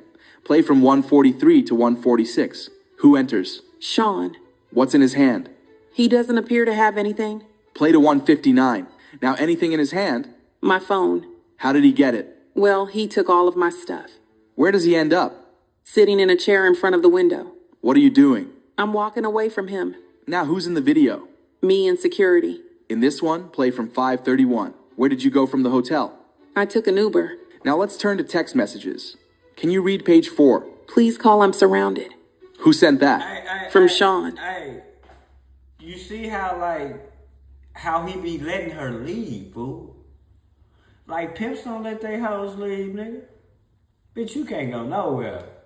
And they gotta slap you around, beat you up, all that shit, bro. She left numerous times. She just came back. That's how we know she liked the shit. He was running around in a towel. I told him to put the robe on. Who sent these green messages? I did. I wrote to Sean. Jules left. As long as you're quiet, you can stay. Peace. Who was Jules? Escort. Is this Jules? Yes. B606 and 607 side by side. That's me. A selfie of me with a fat lip. When did you take it? In the Uber. With one of my phones. What did you write here? I said, please stay away from me. And what does he say? He says, I'm getting arrested. Was he? I don't think so. What did you write back? Plugging my phone in and going to bed. Hey, that nigga did. Who was at your home? That nigga did. He was mind fucking at home, man. He was in her mind, bro. He was in her mind. Now, you think she ain't gonna feel some type of way if the money machine, nigga, motherfucking get locked up? Man, that bitch probably turned the Uber around right there. When you got there? Carrie Morgan. She was upset when she saw me. She called the police. Did you speak with them? Yes, but I didn't say who I was talking about and they left. Why? I wasn't ready. Did Sean try to come to your apartment? Yes, he was banging. That was pretty normal from him, but this is a pretty private building. Did you hear from Ms. Coram that day? Yes, and I went to see D-Rock and his wife to try to feel safe. In this photo, what are you wearing? A gown and sunglasses. I had a black eye. What if any other bruising was visible? I had several bruises on my leg, but I changed clothes. What's this? Me and Sean at the after party. I'm going to show you escorts. Do you know the name of this person? No. In what cities did you use him? New York. Who's this? Islander. He was on Latin Men. We used him in LA and maybe Vegas. Who's this? 2A616? We called him Tommy.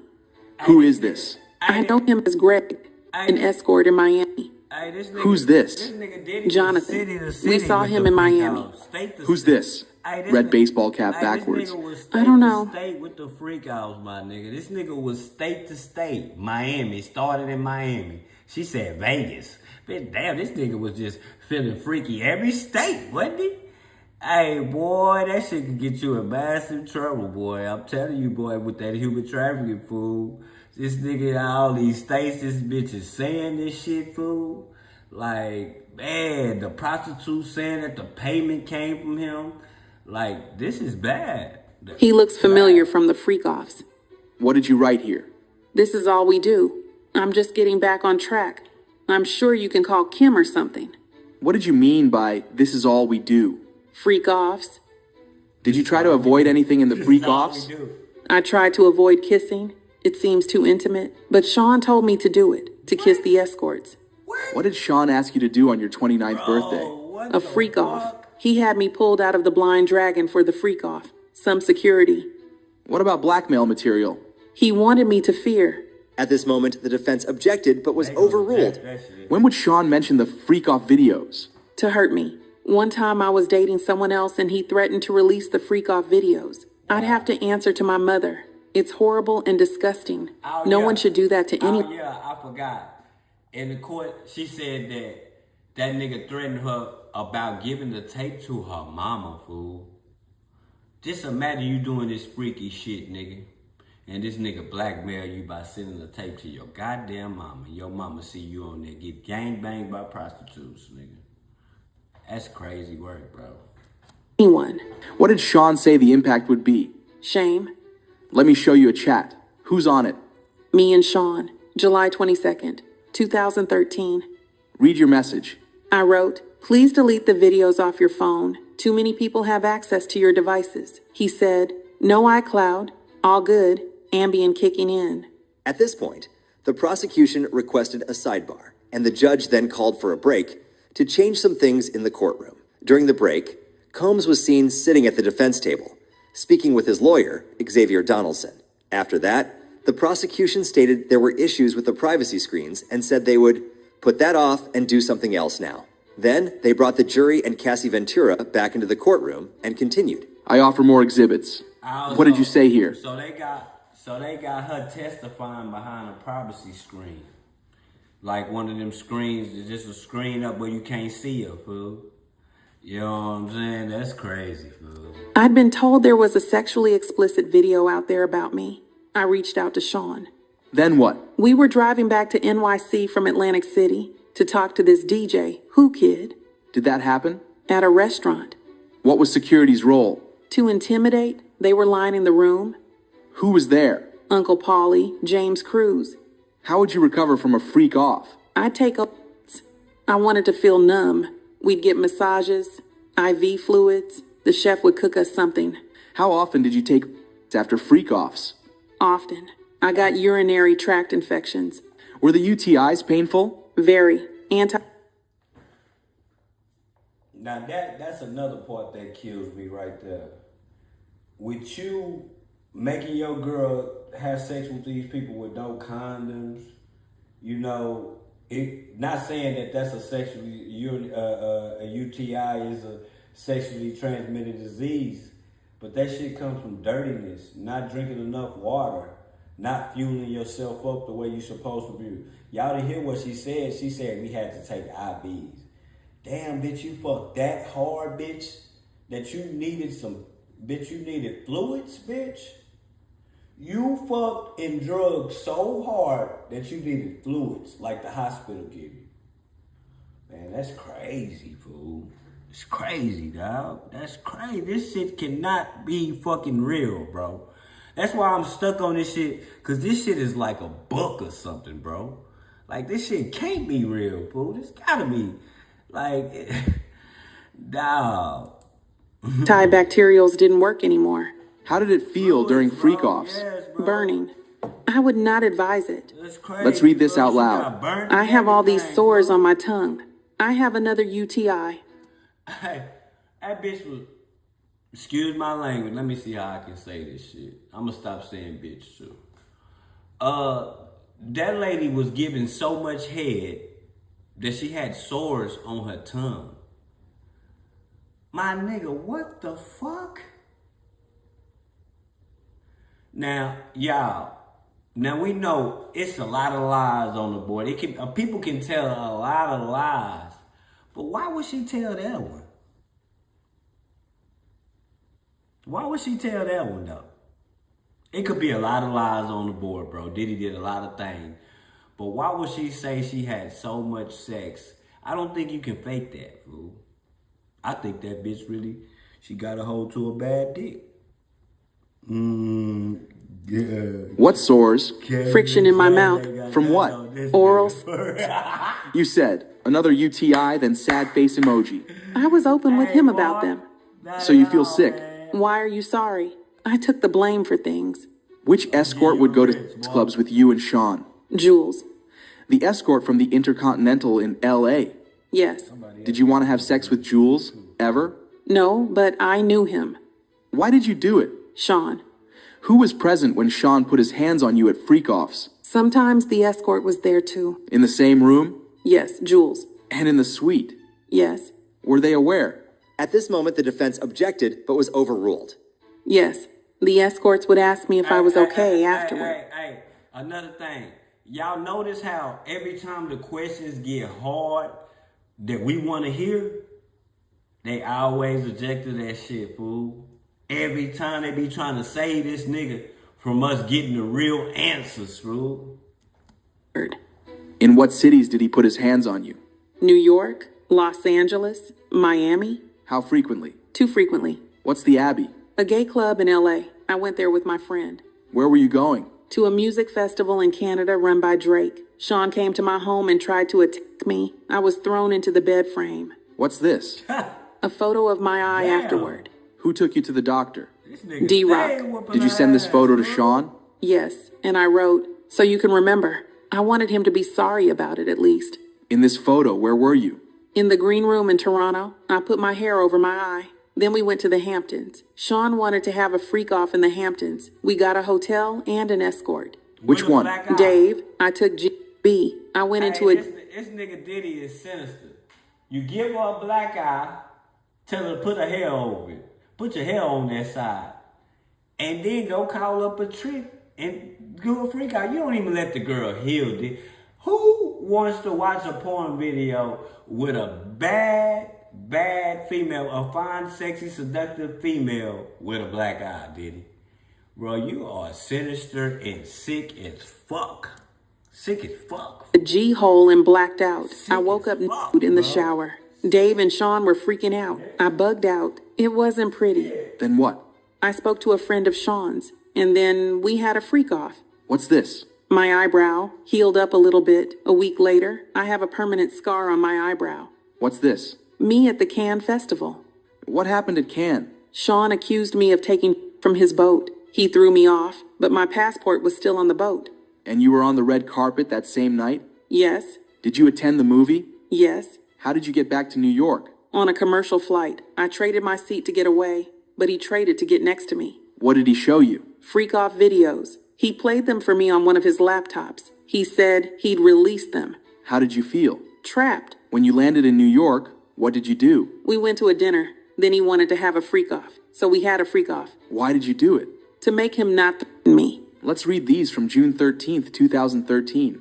Had Sean been violent with you before this? Yes. Had you told him before you didn't want to do freak-offs?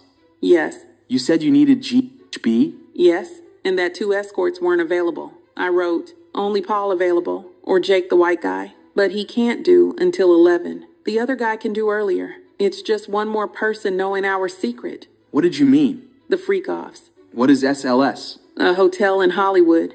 When would you take Valium before a freak-off? When I had anxiety, Sean's driver was bringing me the Valium. It was Raheem, I think. I have a binder for the court. The gallery will not be able to see these exhibits. Ms. Ventura, I will show you some exhibits. 2A404. Who is it? She worked for Sean. We will call her Mia. When you gave your devices to the government, were they working? No, they were broken. Put up 602A for Ms. Ventura and the jury only. What's on your skin? Oil. When did Sean first hurt you physically? It started in the first year. What staffer were present when Sean was physical with you? At this moment, the defense objected on the grounds of physical is vague, then the prosecution was more direct. Pumping, hitting. When did Sean first use violence on you? In New York City. We were in a car with his security, and he knocked me around. What did he do? He hit me in the side of the head. I fell to the floor of his Escalade. In January 2009, did you attend an event in LA with Sean? Yes. What happened as you left? Shout out to all races. But I didn't even know black people had this type of shit in them. I didn't know black people had this type of shit like this going on, dog. Like, for real. Speaking to a producer about music, Sean called me a slut. I hit him in the face. I had been drinking. Did you see any injuries? No, I was on the floor of the car, and he stomped on my face. How long did this last? 10 minutes. Then I tried to get away, but Sean's security brought me back. Who? Roger Bonds. What did they tell you? To go to a hotel. They snuck me into the hotel covered up so no one could see my face. How long were you at the London hotel? A week, a little more. An assistant brought me ice cream. What was the assistant's name? Genevieve. Did you feel you could leave the London hotel? No, I understood his capability, his access to guns, the threats he made. When you were taken to the hotel after the assault? Trust me, we know that didn't make sense, but let's continue. No. This shit is definitely a one-on-one, meaning you can't compare this shit to nothing. I don't know, like, you can't compare this shit to nothing. This is just dick. Did you know that this assault incident was reported? I know there was a blind item on the internet without our names. Who raised the blind item to you? My mother. At this moment, the defense objected. It wasn't said what grounds, but the prosecution then said, Not for the truth. Then the judge overruled the defense's objection. This was before FaceTime was very popular, so I could hide myself. She asked if it was me. What did you say? No, I did not want my mother to know something of that magnitude and be in danger. When you went to a party with your girlfriends, what happened? I saw executives from BET. Then I heard that Sean was there. What did you do? I left. I ran out as fast as I could. Why? I thought he was angry. Did he come to the hotel where you were staying? Yes, he beat me up and called me names. My face was bruised. This photo. Who is it? Scott Mascuti, known as Kid Cudi. We dated in 2011. Did Sean find out? Yes, in my phone. Sean went through my phone during a freakout. He found an email. About what? Taking my toiletry bag to Scott's the next day. Sean put a wine opener in his hand and threw me. I called Scott on a burner phone. Where did you go? To Scott's house. Then I talked with Capricorn Clark, one of Sean's assistants. Then what? I went to the house Sean was staying at. He told me he would release videos and hurt Scott and I. What videos? Freak-off videos of me. Sean kicked me in the back. I got a bruise. Where'd you go? To my hotel with the burner phone. The room was torn up. Someone peed all over the floor, pooped in the toilet, and didn't flush it. It was gross. This was just before Christmas. I sent an email to my mom in Capricorn from my flight to Boston and Connecticut. What did you write? that Sean said he would release the tape of me on Christmas and he'd had Scott and I hurt. He said he would be out of the country then. What are these photographs? My mother took them in Connecticut of the bruises on my back. Were you entirely honest with your mother about the abuse? No, I said this was the first time. Did you tell her about the freak-offs? No. Is it possible to take a break? At this moment, Cassie asked to take a break. The reason is unclear, perhaps because of her pregnancy. Or maybe the questions were making her uncomfortable that she needed a break. What do you think? Let me know in the comments down below. Let's continue. Once they came back, the judge asked the prosecution, how much longer were they planning to question Cassie? The prosecution said 1 more hour, and that their goal was to finish the direct and allow the start of cross-examination today. And see, that pregnancy make them go soft on her. Like, nah, nigga, this is what she signed up for. Meaning that if you didn't sign up for this, you would be sitting right next to him. So you turn state's witness. So it shouldn't be no soft booty questions, bitch. You signed up for this. So now let's get it on. For real. Then they continued. Did anyone come to see you in Connecticut? Scott did for a few days. I broke it off with him. It was too dangerous. At this moment, the defense objected, and the judge overruled it. Sean said he would hurt both of us. Where did you go after Connecticut? I went to see Sean. He was in Arizona. His son, college. I told my mother I was going to LA for work. Did Sean talk about Scott's car? Sean said he wanted Scott's friends to see Scott's car blown up. What happened next? We met, Sean, Scott, and me. Scott said, "What about my vehicle?"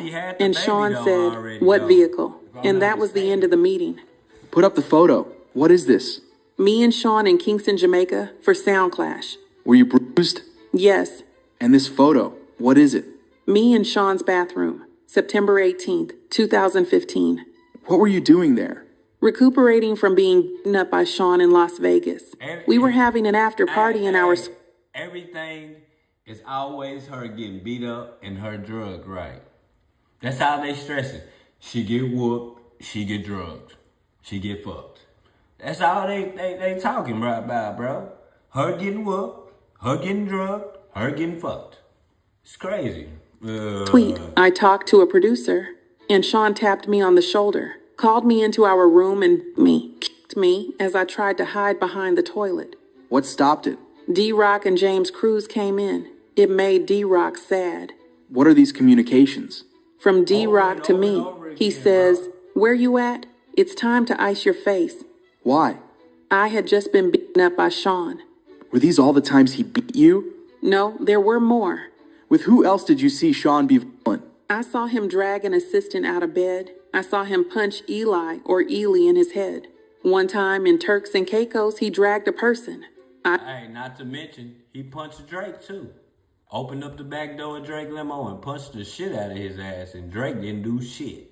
That's when we should have all knew then, even though Drake is a hoe ass nigga, you know what I'm saying? He ain't no gangster or nothing.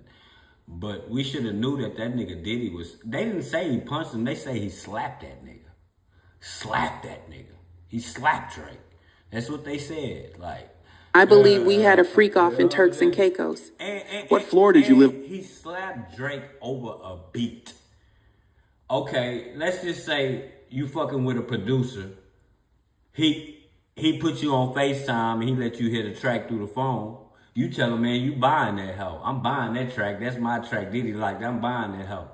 That nigga Drake done slid skates on him, probably gave the producer 2 times the money and stole the song from Diddy. That nigga Diddy caught that nigga in the back of that car and slapped the fuck out that nigga. Nigga like Live on an 875 Comstock. 17th floor. Did a friend stay with you? Yes. Sean came and held her and threw her on the patio furniture out on the balcony. I saw Sean bring her back in from over the balcony, then throw her on the patio furniture. And Carrie Morgan? I saw Sean hit her in the head. Did you get drugs on your own? Occasional drug dealers, opiates, Xanax, Valium. Sean would put the pills in a vitamin C bottle on the sink in the New York apartment. He'd say, "You can take them." He had doctors who would write the scripts in the name of an assistant, or in my name. Your brother's birthday party in Connecticut in 2013. Hey. What happened? Hey, that's what the money do. That's what the money do. Let me explain to y'all what I'm talking about. she said that if they got caught with him, he got the doctors to just pay them to make her a subscription. Hey, y'all think about Michael Jackson. Think about Michael Jackson. This is what I'm going to tell you about money is power. Fuck going to the doctor's office. That nigga Michael Jackson got juiced up at his house. Because he got that paper. That paper. Doctor knew he wasn't supposed to be juicing that nigga, giving him nothing at home. But being that he's a multi-millionaire, you can move mountains, my nigga. But look where Mike is right now. Unalived. My mother told me someone was taking pictures of me. I went and punched her in the head. You testified your relationship with Sean ended in 2018. How was your health? I was sleepwalking. I had PTSD. At this moment, the defense objected, but the judge overruled it. What's this? A photo of my front door in 2018. Publish it to the jury. Why is there a knife there? Sean was coming around a lot, so I had it. August 2018. What happened? We were having a closure conversation at a restaurant in Malibu. He was trying to convince me to go to Burning Man. Were you seeing anyone? My now husband. What happened next? Sean came to my house and raped me on my living room floor. His eyes were black. It was like taking something from you. You cried. What did Sean... Oh, she got a boyfriend and the nigga all-letter word. That's cold-blooded, dog. This nigga is a bitch. This nigga is a pussy-ass nigga, man. If this shit is true, he a pussy-ass nigga, man. Sean do? He continued and f***ed inside of me. Then he got up and left. Did you ever have sex with him again? Yes, voluntarily. We had a good night. I went back to his house. Can you explain why you did that after he raped you? We had been together 10 years. Who did you stay in touch with? Most people, though, I pulled away. What did you message Sean about after that? Just checking in. What did he send you? That he had iPads full of images. Get him his money. Money back for what? For having paid my now husband to be my trainer. What did you write back? Do you want me to tell the truth? It's much deeper than I paid. Hey, it's your fault, Diddy. You the one turned her on to the trainer. You turned her on to have sex with the trainer. She broke up with you. He slid skates under y'all. For all y'all slow people that don't know what slid skates mean, that mean the nigga snuck up under you and got your bitch. Nigga, and then on top of that, while they were fucking with each other, you was still paying this nigga, did he? You was still paying to get trained, nigga. Trained. That's just paying them to get trained. Paying her to get trained. Paying for exercising. We gonna just say that. Paying for exercises, nigga. Pads. There was more than freak-offs. There was a time I couldn't take the pain. Tried to walk out in traffic. My husband wouldn't let me. I had trauma therapy. Did you write? A book with chapters. My mom helped. What did you want with the book? That Sean read it. What pain did Sean put you through? Hey, user. My nigga, if she would've... Man, listen. You let my girl come in the house, nigga, with $30 million, with a $30 million check or a $30 million wire to her motherfucking account.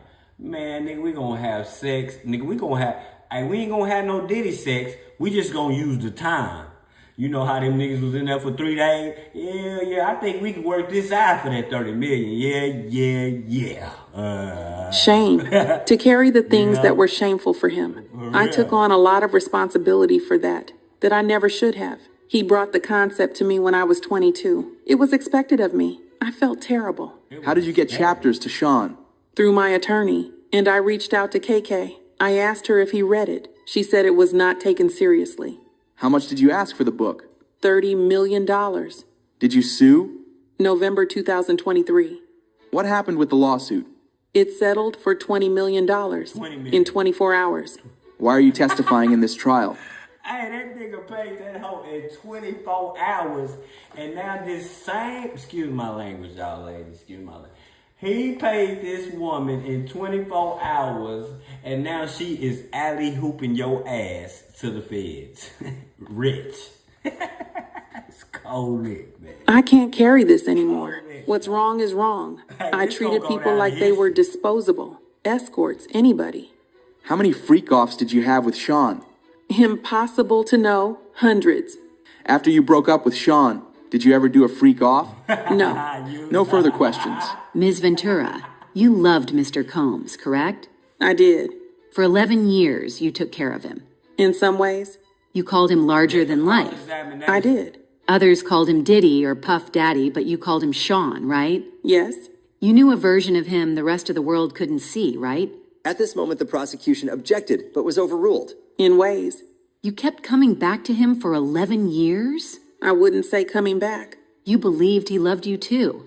I did believe he loved me too. So when he cheated on you, it hurt. Not every time. At this moment, the defense said, Bring up this defense exhibit. but the prosecution objected. Oh yeah, let's get into that because they ain't got into that yet, LJ. Also, okay, y'all know who you LJ. You do know who Jane is, right?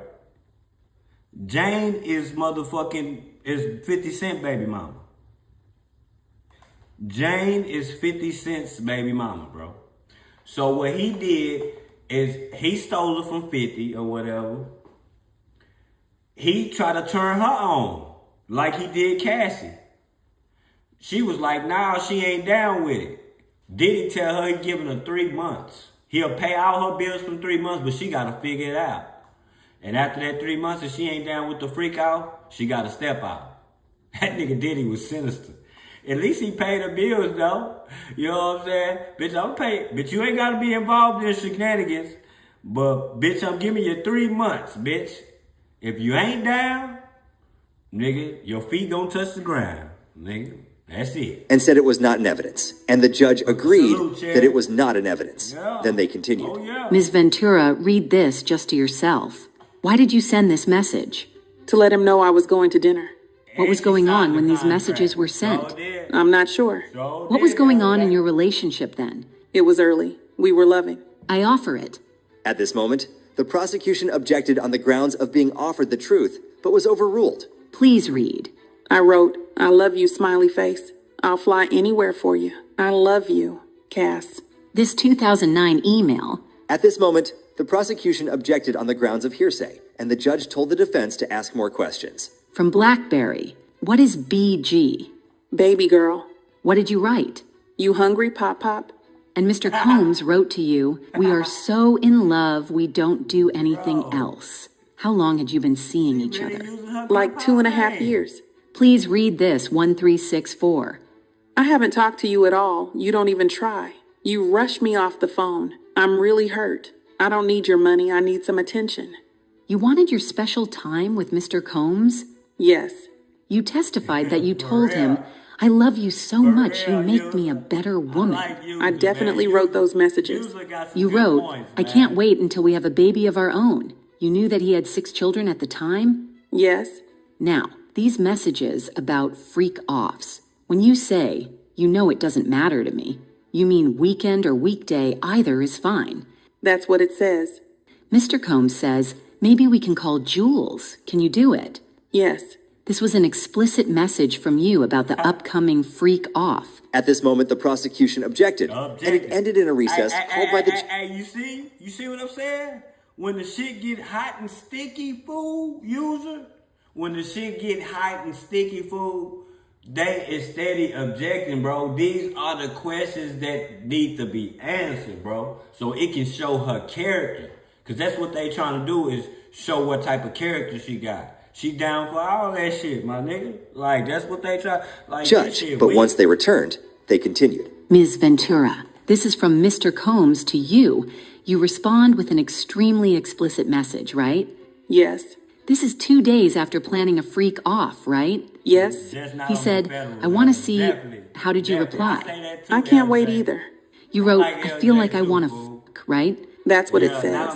Mr. Combs says, I'm so horny I can't concentrate. Hey, if they was to give Diddy 10 years, nigga, he should jump on that shit and just take it, fool. Give him 10 years. Just take that shit, Diddy. You'll be back. That life sentence is a motherfucker, man. A life sentence, not only is it a life sentence, it's not a life sentence in the state prison. It is a life sentence in a federal prison, such as El Chapo, such as Larry Hoover, such as what's the nigga name? Anthony McVeigh, the bomber, all them. Yeah, federal like that. Yeah. What do you say? That I'll go to Dwayne Reed for candles and then set up the room. Did you understand that he was going to take another video of you? At this moment, the prosecution objected on grounds of speculation, and the judge told the defense to move on. You ask, any pills on you? Yes. What pills were you taking then? Opiates? You deleted videos on your devices, right? Yes. What did you write? That I need to feel this is my husband, the only one who will see this side of me. Were you afraid that Mr. Combs was only seeing you for sex in this way? That was a concern. You still were not public in your relationship with him? Correct.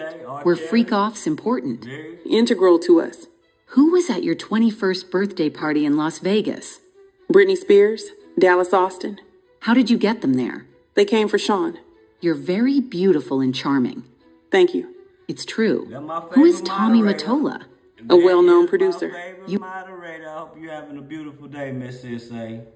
Thank you for stopping by, but you know it's nothing. You're the number one moderator over here, so you know what it is. You were an up-and-coming star? I guess you could say that. After you signed with Bad Boy, things were still platonic. Yes. You had a rough performance. 106 in Park. It did not go well for me. How did he help you after that? We did a YouTube video. He said, everybody makes mistakes. What was wrong? I couldn't hear myself. You were dating Mr. Leslie. How much older than you was he? 10 years. Then you traveled to Miami with Mr. Combs. The flyer of the event was just a cover to spend time with Mr. Combs, right? That's true. You had a tattoo of Mr. Leslie. This is what I'm gonna tell y'all. How many drug dealers get caught in the RICO with a whole bunch of niggas? One nigga snitch and he go free. Like free like this. Bro, it don't happen. He gonna do some time, bro. You gonna have to be, even Lil Woody snitched in the YSL trial, Young Thug brother. Nigga, but when he got on the stand, he didn't tell them hoes nothing, fool. He didn't tell them hoes nothing, my nigga. That nigga got on the stand and acted like a child, fool, with these people, fool. And this the star witness, and that's the reason why I said it. I said, if Woody don't get on the stand and say what he said in that interrogation room, bro, they don't got no case. He's the star witness. That nigga was up there falling asleep on the stand, saying he tired of being here, he don't want to be here, all this old shit. If Woody would have did that shit in federal court, bro, that nigga would have got locked up instantly, bro. Instantly. Now Woody out free and rich. Leslie's initials on your body, right? Yes. How many tattoos did you have then? At this moment, the prosecution objected on the grounds of relevance. The judge overruled it and said, but let's keep it moving. 3. The one on your arm? No regrets. Mr. Combs taught you how to do oral sex. He did. Look at this. Tell me when you're ready. Can you read it? You can read it. It's making me laugh. It's from 2007. You wrote, I feel protected. You are sweet. You wrote, I see that. That's because that money he think, you know, this is probably how, I wouldn't know because I ain't rich. So I'm just saying, niggas with that type of money feel like they run the world and people ain't gonna tell them no. Like, it ain't a piece of pussy I can't get if I'm a billionaire. Ain't a piece of pussy gonna tell me no. You know what I'm saying? Like, they really think like that, bro. And when you hear all the yes mans to Diddy, it starts to thinking like everybody gonna tell me, yeah, nigga, I'm Diddy, nigga. And that's exactly what happened. But a lot of these people also be blinded by trying to be a star. He used that tactic on a lot of people. I can make you a star. After you take this and I play with your butt. Pause. That Carrie is better fitting for you. I'm hurt that you think I'm malicious. You're very important to me. Cass. What were you trying to convey? It's like a journal entry. You discussed Carrie Morgan. Did you think Mr. Combs was attracted to her? Make this nigga to be a sinister gorilla pimp, LJ.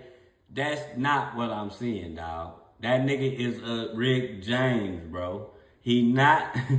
Hey, he not no Bishop Don Juan, fool. You know what I'm saying? No Sauce Walker, that my nigga. I'm just saying, Mr. J. I don't see him. I just see a rich man that thinks he runs the world.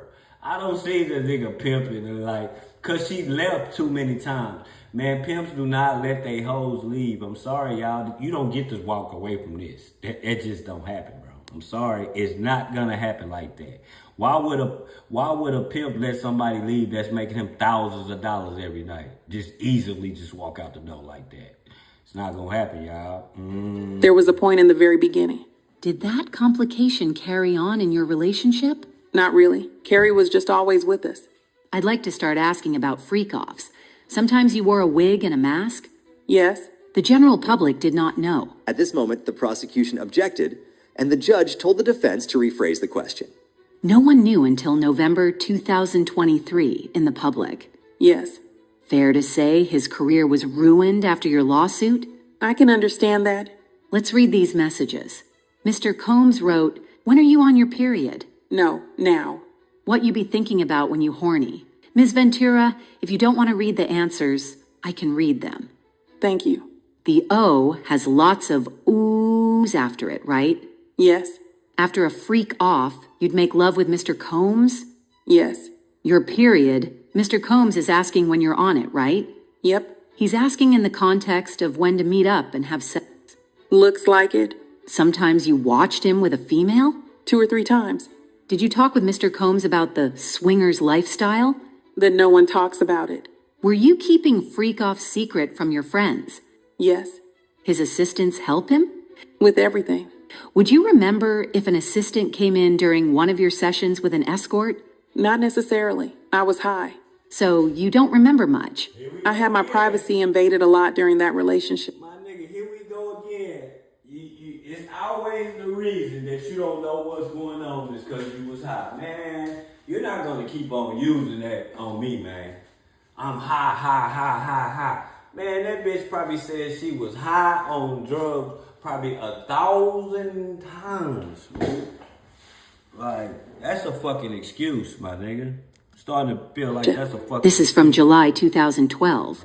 You say to Mr. Combs, "I'm horny and bored." This was after a freak off, right?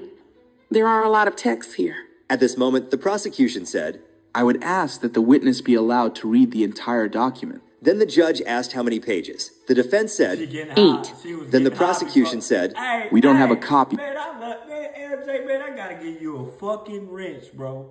Because, bro, you are not lying. How come this bitch was always getting high before Diddy? Bitch, you was getting high before Diddy. Every time, bitch, you were popping out before everybody. I mean, I get you should be drugged out, but goddamn, shit, nigga, man, I don't know, man, I don't know. Be for the witness. So the defense said, We'll show it on the screen. so it was shown, but not in the public gallery. You said Mr. Combs often put you down, but he also sent you encouragement and called you a queen, right? Yes. At this moment, the judge asked for a sidebar, then continued. What would trigger Mr. Combs' incessant calls to you? Anger. Doubt about where I was.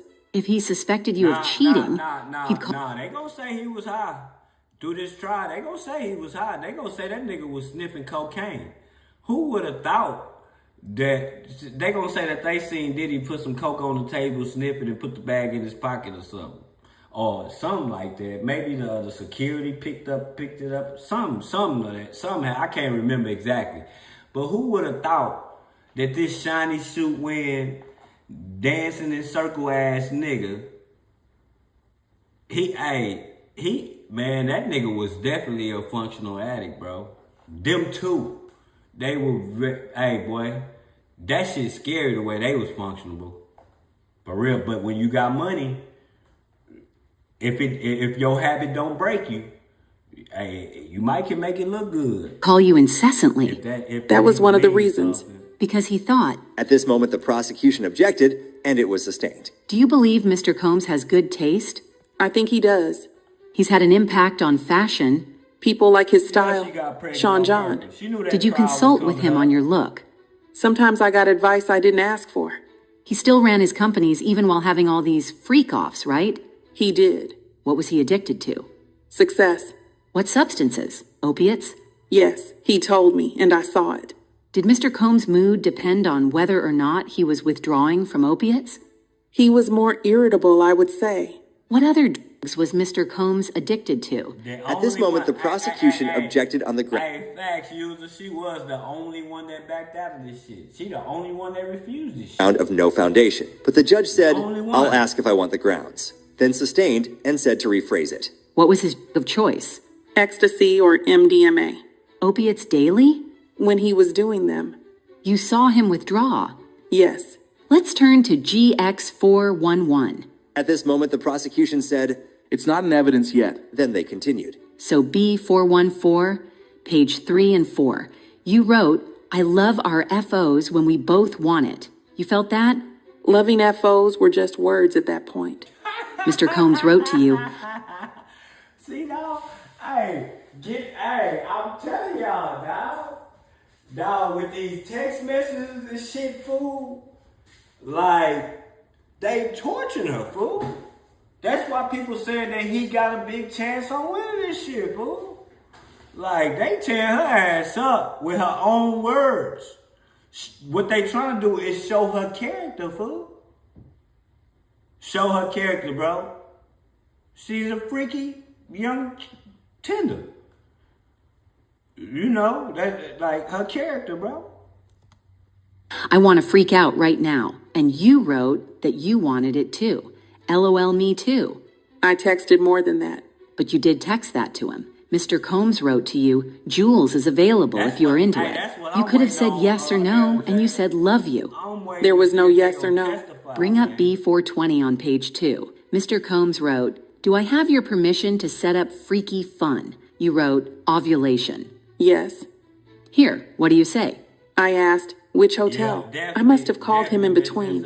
I don't want to assume anything. And now, listen, y'all. I don't agree with no man beating up women, my nigga. So that's not what I'm vouching for. That abuse, that shit that he did, all the things that he did to his girl, dog. I'm the type to always try to put myself in the shoes, even though this is some sick ass shit. Like, treat my girl like that, fool. I'd never treat my girl, nigga. That's my best friend, nigga. Like, what the fuck are we talking about? Now, I get mad when another nigga look at my girl. So why the fuck would I let another nigga touch my girl, my nigga, for some money? You weak. Anything. He said montage. You said you could also go to Pleasure Chest. What would you get there? Sexual supplies. What supplies? Lubricants, outfits. He says, have fun, impress me. You say, okay. He says, well, can we kiss a lot? What do you say? Yes. You wrote, I left the iPad. I don't know whose iPad this meant. Mr. Combs wrote, I'll be there right after my session. This was in June 2017. Do you remember arguments you were having at that time? Not specifically. Here you say, the game starts at 10 p.m. No breaking character till 8 a.m. This was a game a friend of mine told me. A way to rekindle your romance. By doing something different in the bedroom? It's a whole getting into character thing. Mr. Combs says, let's get some outfits and go to sex club. Mr. Combs wrote, surprise package coming from out of state. Why can't I reach you? What do you say? I was getting my brows done. Did you come to know Mr. Combs was leaving to freak off to go see Kim Porter? Yes. How did you find out about Gina? How did you feel? Did it upset you? Yes. It prompted arguments? It did. And he thought you were not faithful. What were his reactions? It was scary.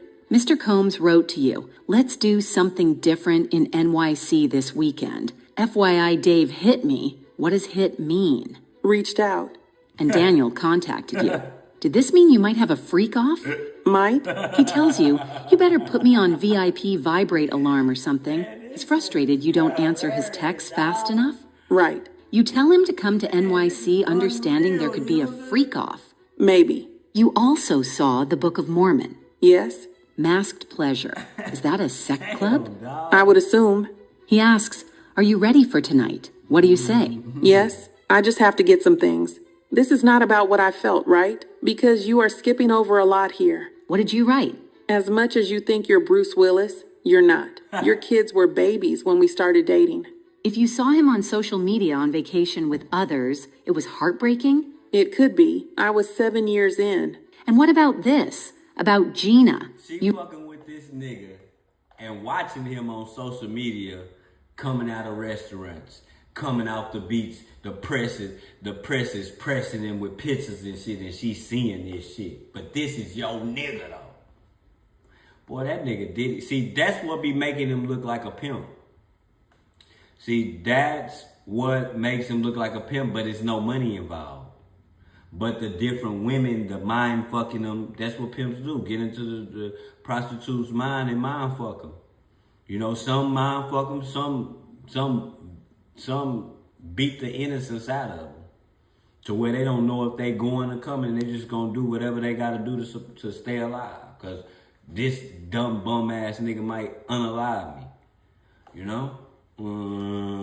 You wrote, I don't want to be a side piece, but I'll treat you as a king. You wanted to be the main girlfriend? In 2013, yes. You saw social media posts of Mr. Combs with other girlfriends and got angry, right?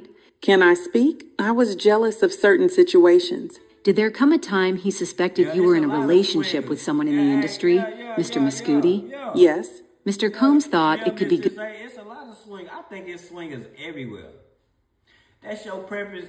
That's cool, fool. But don't go to like making your girl do the shit. Like, nigga, how can I make my girl have sex with somebody else? And you wasn't going to get no women, nigga. They ain't telling no stories about no women, nigga. This what make it weird, fool. Like, you never went and got a woman, fool. Well, at least they ain't said in the courts yet. You stayed getting them in. You knew the perfect guys to call, did it? I'm going to call Punisher. Good for your career if you collaborated with Mr. Mr. Muscooty. Yes. Why did you begin your relationship with Mr. Muscooty? We enjoyed each other's company. You were in a relationship with Mr. Combs? We were on a break. But you were still doing freak-offs with him. Yes. After Mr. Combs found out by going through your phone, you went to see him. You knew he was upset. He previously attacked you. Yes. I thought I'd be safer with other people there. Your affair with Mr. Muscooty was only a month long, but you got a burner phone for it? Right. Mr. Combs kicked you in the back? Yes. This came up later in your relationship that you had cheated. So, we talking about millionaires, fool. What the fuck are y'all doing with burner phones? That's what drug dealers and shit use. People who committing crimes. The fuck are you doing with a burner phone? Did on him with Kid Cudi. He brought it up quite a bit. When he cheated, he said, well, you had an affair with Kid Cudi, right? Sometimes. He suspected you of having an affair with another person in the industry. You were in South Africa filming? Yes, Honey 3. While you were there, you saw a photo of Mr. Combs with Gina and were irate, right? Angry? You blocked him and focused on the movie, right? I tried my best. Mr. Combs suspected you of a relationship with whom? Michael B. Jordan. You sent a video not only to Mr. Combs, but also to staff. Who? D-Rock. Yes. You sent it to them because you were angry with all of them. I was hurt. I spent all my time with them. You thought they were in on it. The physical abuse. When did your father learn about it? Same time as my mother. Did Mr. Combs come to Connecticut to speak to your parents? I don't know if it was then. Carrie Morgan knew about the abuse. Yes. The eyebrow gash incident. What was it about? Didn't answer the phone and went to sleep. I was supposed to be packing for a trip. He was inebriated? I don't remember that. Why were you asleep? A drink at the Abbey had something in it, I think. Did Mr. Combs ever abuse you while he was inebriated, then say he didn't remember it? Yes. Did you feel he was not taking responsibility? Yes. You said 48 hours, nigga. Nah, that bitch said 72 hours, nigga. 3 days of furious fucking. Drugs? You'd both go to rehab? Rehab wasn't really a thing during our relationship. The freak-offs were an opportunity for you to take drugs together? Yes. You went a lot to Burning Man? Yes. Did you ever call yourselves Get High Partners? We did. Did you take drugs from him without him knowing it? Yes. What was his reaction? Explosive. That's that's the bad part I got with Cassie.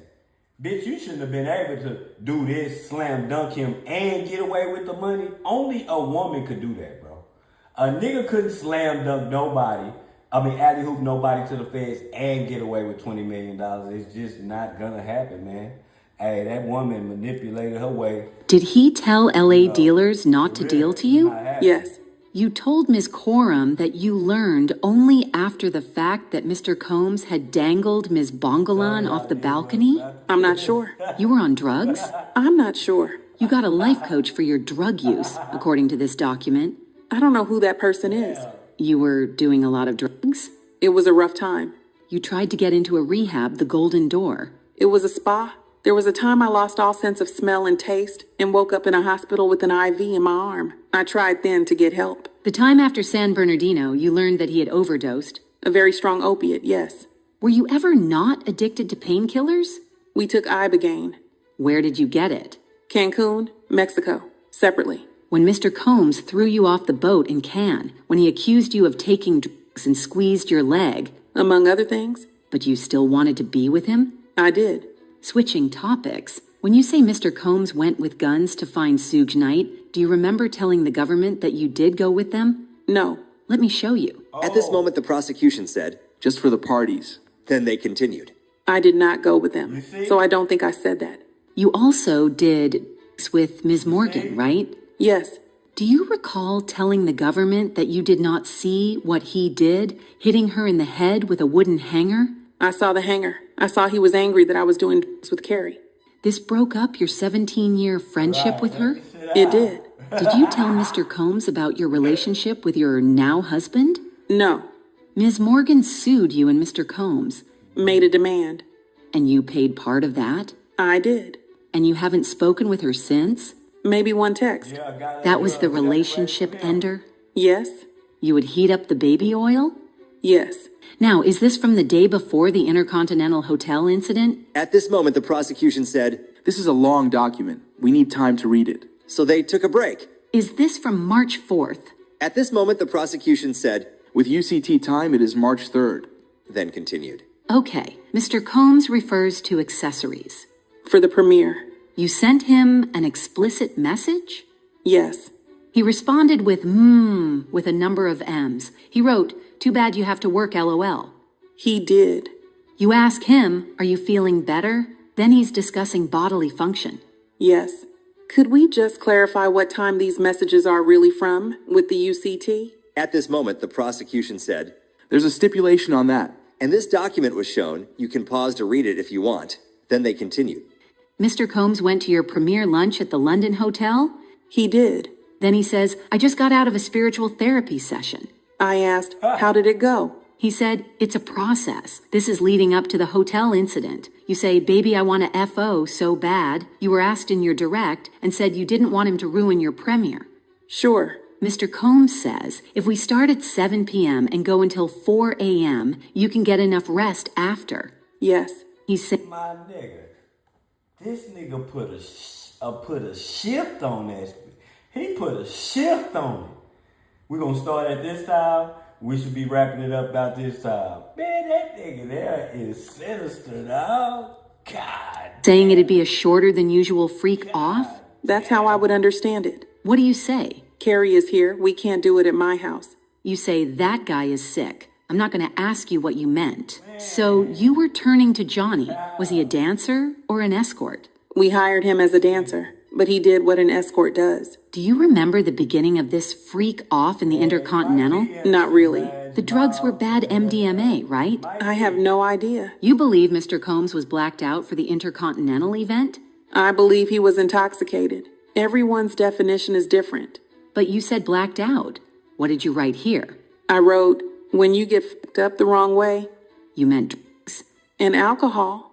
Here, Mr. Combs writes to you, I am so horny for you. At this moment, the prosecution objected and said this was not in evidence. Then they continued. Here, Mr. Combs is asking you for sex soon after the interview. Hey, how is he so horny for her, but he ain't even having sex with her? He just watching. You so horny, Diddy, for her.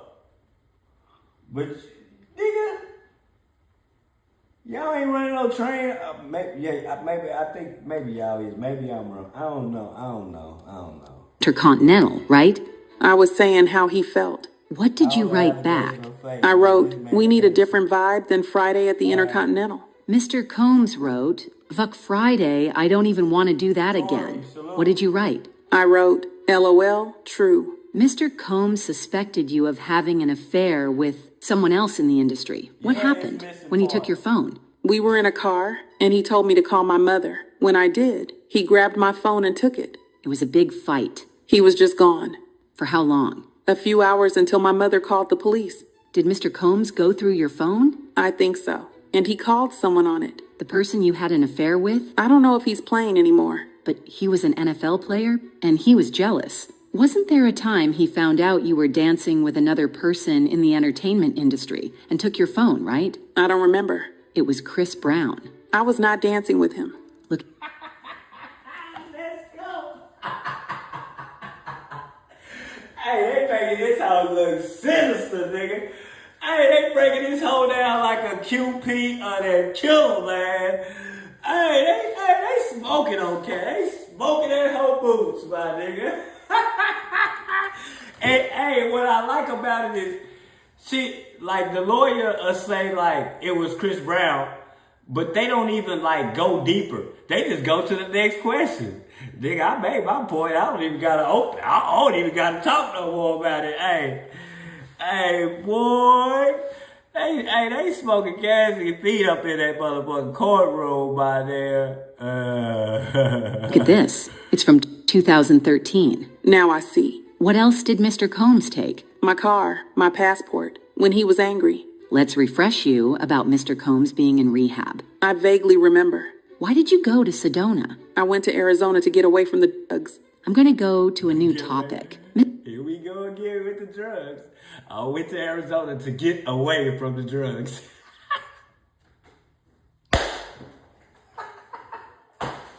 I'm sick of this, dog. See, it's different when you hear the news and shit blog about it. But when you see the words, like when you read this shit hit, like, it hit different. It hit a little bit different, bro. I done heard all this shit already, but I done heard it from somebody's mouth. Because there's no cell phones, no cameras in the courtroom. So we gotta just take what the news is saying. But when you see this shit with the wordery, bro, this shit hit a little bit different, fool. Mr. Combs told you to go get the video you'd heard about. What did you write? I wrote, you keep putting me down. I'm going to play you some audio. At this moment, the defense played an audio. This voiceover is what was said in the audio.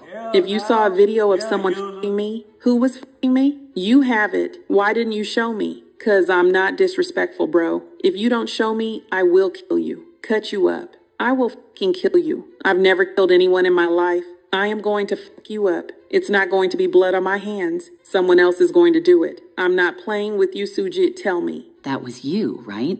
Yes. Did Mr. Combs express concern about these videos being released? When? Ever. Yes. The escort, Jonathan.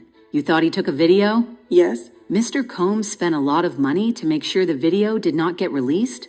I don't know. You had a conversation with Jonathan Audie that was transcribed? I'm not sure. He was volatile? I didn't trust him. What did Mr. Combs say when you told him you thought Mr. Audie was recording? He said he'd take care of it. Are you aware of an escort leaving comments on Mr. Combs' Instagram page? I am not. Now let's talk about rehab. Do you still take Suboxone? Something like it. What does it treat? Opioid addiction. At this moment, the prosecution objected, but was overruled by the judge. You wrote a book in rehab. The place treats sexual compulsion. At this moment, the prosecution objected, and the judge asked for a sidebar. Did you get neurofeedback therapy? Yes. What is it? They hook something up to your head and show you things. See how you react. Were you told the effects of it? Help me with my trauma. Did you participate in EMDR? Yes. What does it do? Memories and processing them. The idea is you recall prior traumatic memories, like for PTSD. Listen, man, that bitch is on shrooms, MDMA, Molly, X pills, weed. Nigga, that bitch was on Valiums. Nigga, she already said Diddy love them prescription drugs. My nigga, that bitch was probably leaning on planks, bars, all types of shit. This other shit she just didn't name. You were being treated for PTSD. Yes, I was still physically developing. You were 22. Women keep developing after 22, don't you think? But you're not suggesting you were still physically developing after 22. I am not. This message is about having a freak off without ketamine, right? At this moment, the prosecution said, May I confer with counsel? The judge said, no, but we will take a break. Then they came back and continued. Mr. Combs wrote, "You're so predictable. You've said you were going to tell him you didn't want to do freakouts anymore, but you didn't say it, did you?" I did not. Here, you were suggesting freaking off with a girl. You say you found a photo of Mr. Combs with Gina while you were staying with your parents in Connecticut, right? Yes. You decided to break up with him, and he didn't threaten you but suggested couples counseling? I don't know. In August 2018, you called it a closure conversation. Mr. Combs was inviting you to Burning Man, right? Yes. I'll read Mr. Combs. You have anger. I wrote, my family knows I am not running around telling our business. I wrote, I don't need you to be taking care of Kim and Gina. I needed you to put me first. Please read these. I wrote, you lied to me. She never went away. It was the nail in the coffin. You meant Gina, the photo? Yes. In your civil lawsuit, you say Mr. Combs raped you in September 2018 after you had dinner at an Italian restaurant in Malibu, right? Yes. Did you meet with the U.S. on November 30th, 2023? Yes, not the exact. I'm gonna tell y'all, bro, I watched a lot of RICO trials, at least 3. I read the paperwork.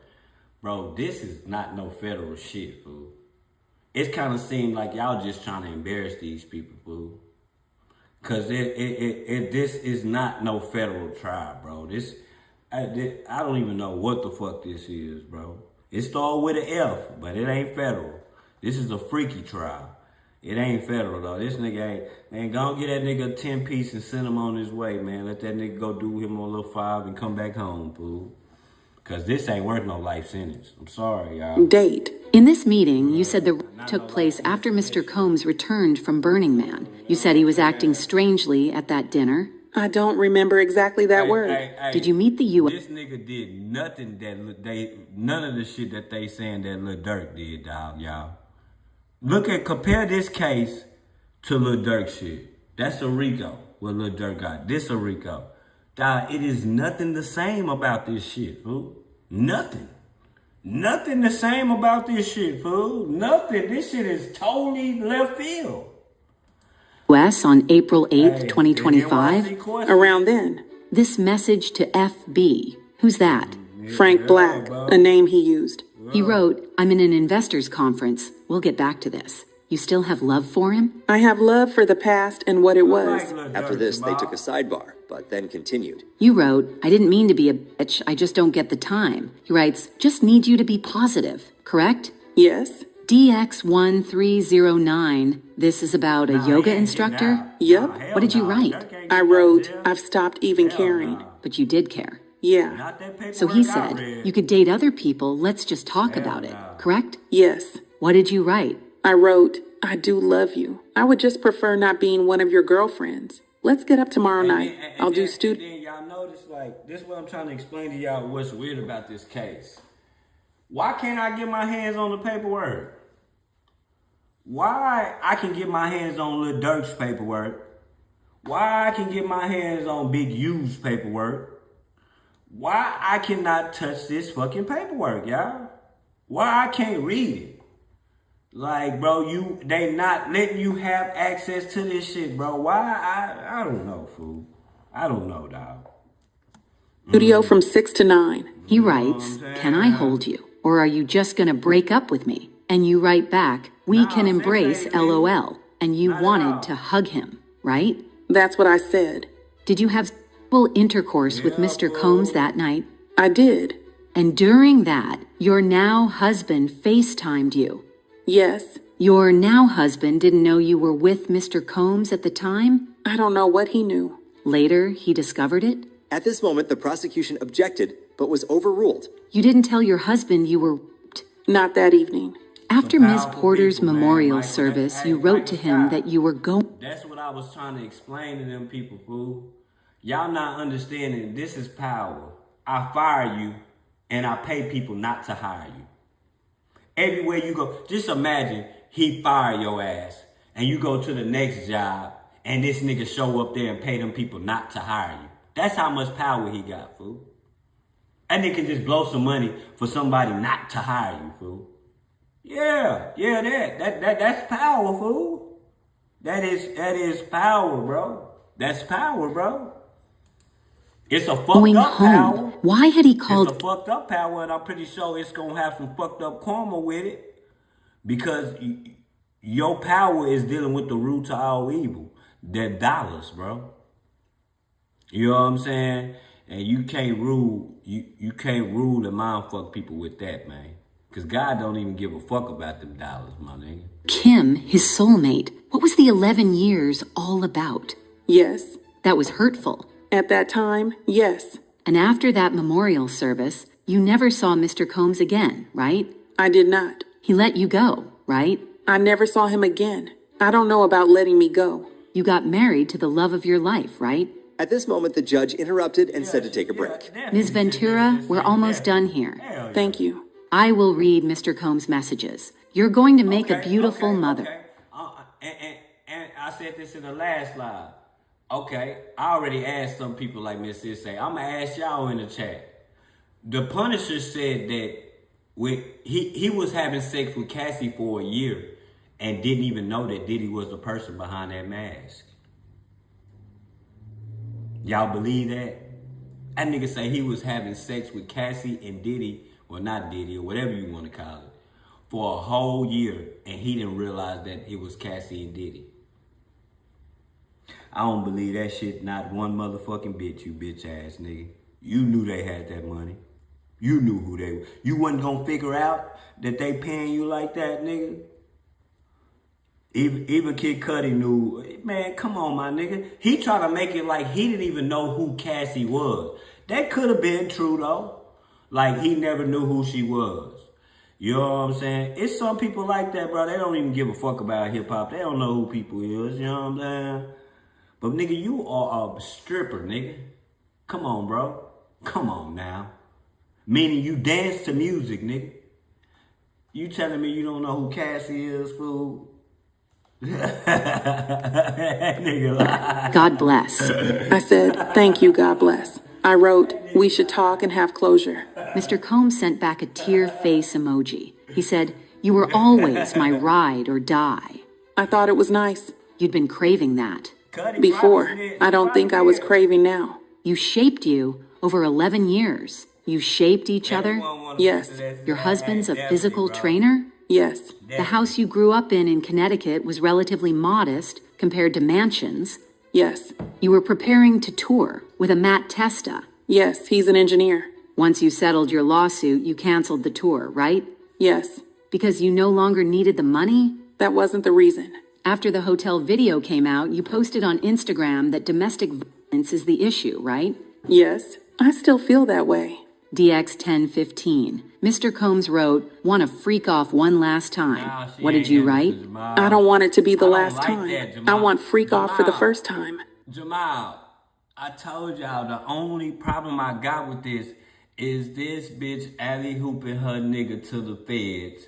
Yes, he's wrong than a motherfucker, but then she burning off in the sunset with $20 million and a new baby. Like, goddamn, life is good for her.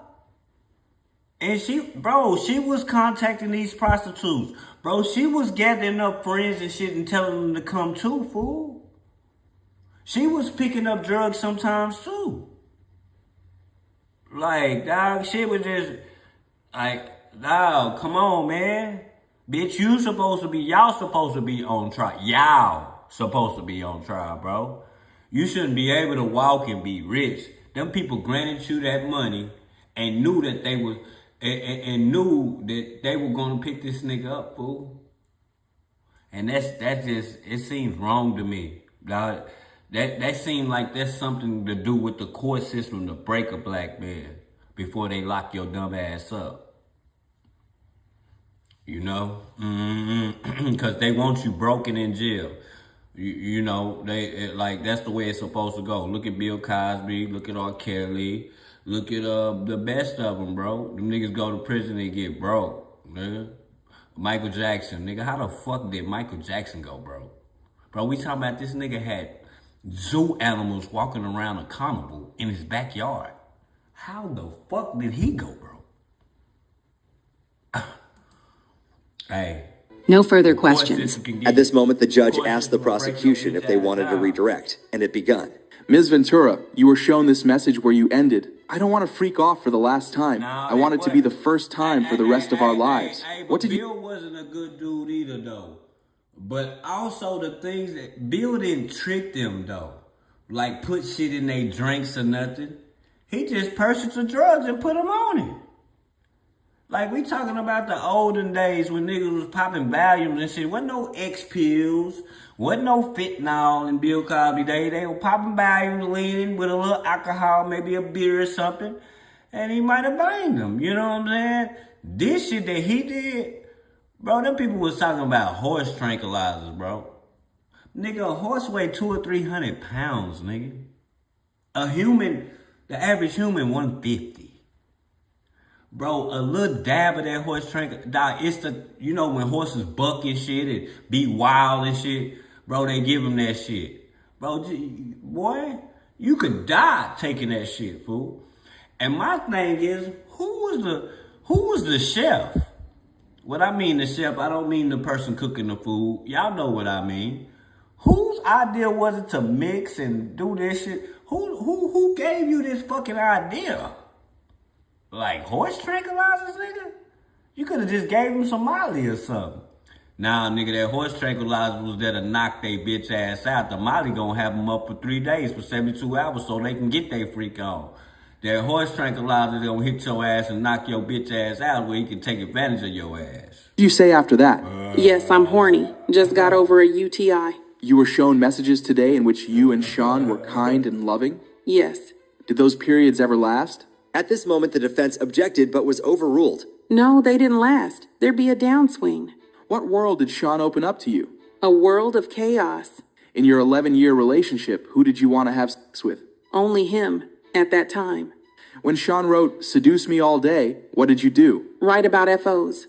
Were you able to cancel work obligations for freak-offs? Yes, if I was told to. When you were shooting the movie in South Africa and you blocked him, how did he contact you? Through Mia. He said he didn't remember hurting you. Did you believe him? Not always, because I knew him. There were times he was pretty aware of what he was doing. It's just who he was. I'd seen him be with other people. On the way back from Cannes, what did Sean do? He played a video of me having sex with an escort. What did he say he'd do? He'd release it. When you got to NY, what did Sean ask for? A freak off or he'd release it. When Sean wrote, "You ready for tonight?" what did he mean? Freak off. What were you afraid he would do if you did not do that freak off? At this moment, the defense objected, but the judge overruled it. Then after Cassie said, I don't know that week. the judge interrupted and said, "Next question." Do you have any doubt that Sean wrote you? At this moment, the defense objected, but was overruled. I have no doubt. After Sean wrote you on August 18th, did you later have consensual sex with Sean during which your now husband FaceTimed you? Yes. Why did you cancel the tour? After I filed my civil suit, I was overwhelmed. Addressing the past the way that I chose to was overwhelming. This why he ain't gonna go down for a long time, because he ain't never been in no trouble, fool. It's like y'all fucking with a baby. So if they do get some time to guidelines, they don't got no criminal history to go off of. They gonna get that nigga the minimum, like they did Tory Lanez. The only reason Tory Lanez got a 10 piece is because of the enhancements. But hey, man, that nigga gonna get a 10 piece and that nigga gonna be home in 5. And they gonna push that nigga up out of the jail as fast as possible because who he is. And they don't want no problems. They don't want to be no liability. That's all they gonna do, bro. Unless they give him a dub or something, fool. That's the only way. Bro, if they give him a 10-piece, that nigga will be out. Well, if it's fed, you got to do 85%. So he'll be out in 7. Yeah, I didn't want to go. Do you plan to file more lawsuits? No. Would you give the $20 million back if you hadn't have had to do freak-offs? At this moment, the defense objected but was overruled. I would give it back to get my agency back. Did he beat you during freak-offs? Yes. Were you open to freak-offs at the beginning? At the beginning. Did you tell him when you no longer wanted to do them? Yes. More than once. What concerns did you have about saying no to freak-offs? Safety, career, love. No further questions. At this moment, the judge asked if there was a recross, and they continued. You knew Mr. Combs's preference was these freak-offs, right? I learned. It was part of being his girlfriend? Yeah. Now I'm thinking, y'all, the feds don't give out probation. They give out parole after you did your time. They don't give you probation. Kept your old device? Yes. And freak-off videos in this case. They were all on those devices you kept from 2012 and 2014. I don't know what year. You were able to stand at his side at the Met Gala. Being his girlfriend gave you access to producers. Yes. Beyond Kid Cudi, what other musicians were you put in the studio with? Were you put in the studio with Nicki Minaj? Yes. You were put in the studio with Lil Wayne. Yes. And with Rick Ross and Pusha T. Am I forgetting any names? You've got a lot of names. You are self-conscious about your musical talent. I wouldn't say that. You had a bad performance on 106 and Park. Early in my career. You did music videos. Were they successful? At this moment, the judge asked for a brief sidebar. Then they continued. D-Rock was like a member of your family? Yes, like a brother. The assistant Mia, you also had a friendship with? Yes. Okay, here you begin with an explicit message, and he responds with one, you are actively sexting. Yes. You stated that you were feeling overwhelmed after filing your civil lawsuit, right? Yes. You recently received a settlement from the Intercontinental? No. You made a demand? Yes. $10 million, maybe. At this moment, the judge asked anything further, and the prosecution said, I just have one question. But the judge said, I was asking Ms. Esteval, can you wrap up in 2 minutes? And they continued. This is the last thing I'll ask you to read, Ms. Ventura. Thank you. We need closure and understanding. Why'd you keep your devices? I was afraid of what was on them. I wouldn't take them to the Apple Store. One question. You just reached a $10 million settlement with Intercontinental last week before trial? At this moment, the prosecution objected, but was overruled, and Cassie answered. Yes. That was the end of Cassie Ventura's testimony. After hearing the entire testimony Hold on. Is that some separate shit? That $10 million, is that some separate shit, Michael Scott? Do you know? Is that separate from that 20 is what I'm saying? She said Continental. What's Continental? Is they talking about the airplane service? Man, that bitch is finna ride off in the sunset. Hey, y'all.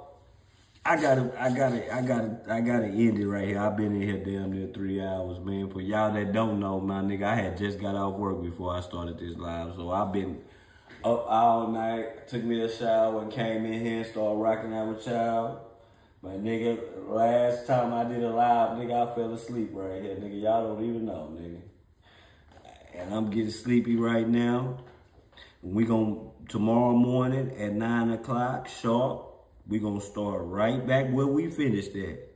And laugh and get it on. Make sure y'all double tap the screen for me, man. Make sure y'all double tapping the screen for me, man. Make sure, cause we gonna get this. We trying to go up over here, man.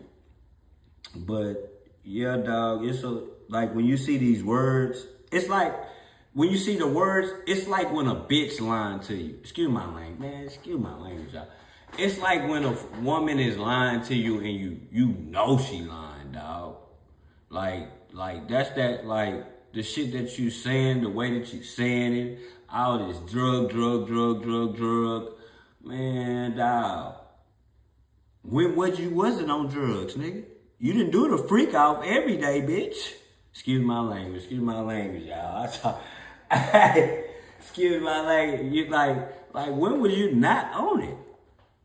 Dog, this man that made you catch a sexually transmitted disease. You had bumps on your tongue, nigga. And we all know what that was from. Bro, this nigga watching you do this to another man. So if your coochie was burning or whatever, something was wrong with it, that means something was probably wrong with his wee-wee too, right? Man, this nigga Diddy is sinister, y'all. Y'all don't even know, fool. Y'all don't realize what's going on, bro. That nigga, like, handled that little old girl in the worstest of way, fool. She was 22, bro. That nigga knew, too, fool. That nigga knew. Man, that nigga knew, fool. That nigga knew. I only can do this to a young one. Them old ones ain't going for that shit. The ones my age, they ain't going for that shit. Just like them gangsters ain't going for them freak out parties. Where the gangsters at? Where the Crip niggas? Yeah, it was rappers there. We talking about the gangster rappers. Nigga, where they was at? He won't be able to take advantage. That nigga Diddy would have got unalive playing with them folks like that, bro. For real. But hey, man, it is what it is, man. It is what it is. Say, y'all been a beautiful, beautiful, beautiful audience, man. I go by the name of Self-Made Hustle TV, where the hustle has to be in you, not on you. I'm gone, man, after this jam, man. I'm gone. Because we definitely got down today. We definitely got down with this lie today, man. And we're going to come back, bust this shit down like a pound, and do it again tomorrow, nigga. Do it a fucking again tomorrow, man. Do it again tomorrow, fool. Let me get this jam queued up, man. I appreciate y'all coming through, man. This shit ain't nothing without y'all, man. Yeah, I'm just one opinion, man. I love to have multiple respectable opinions about how.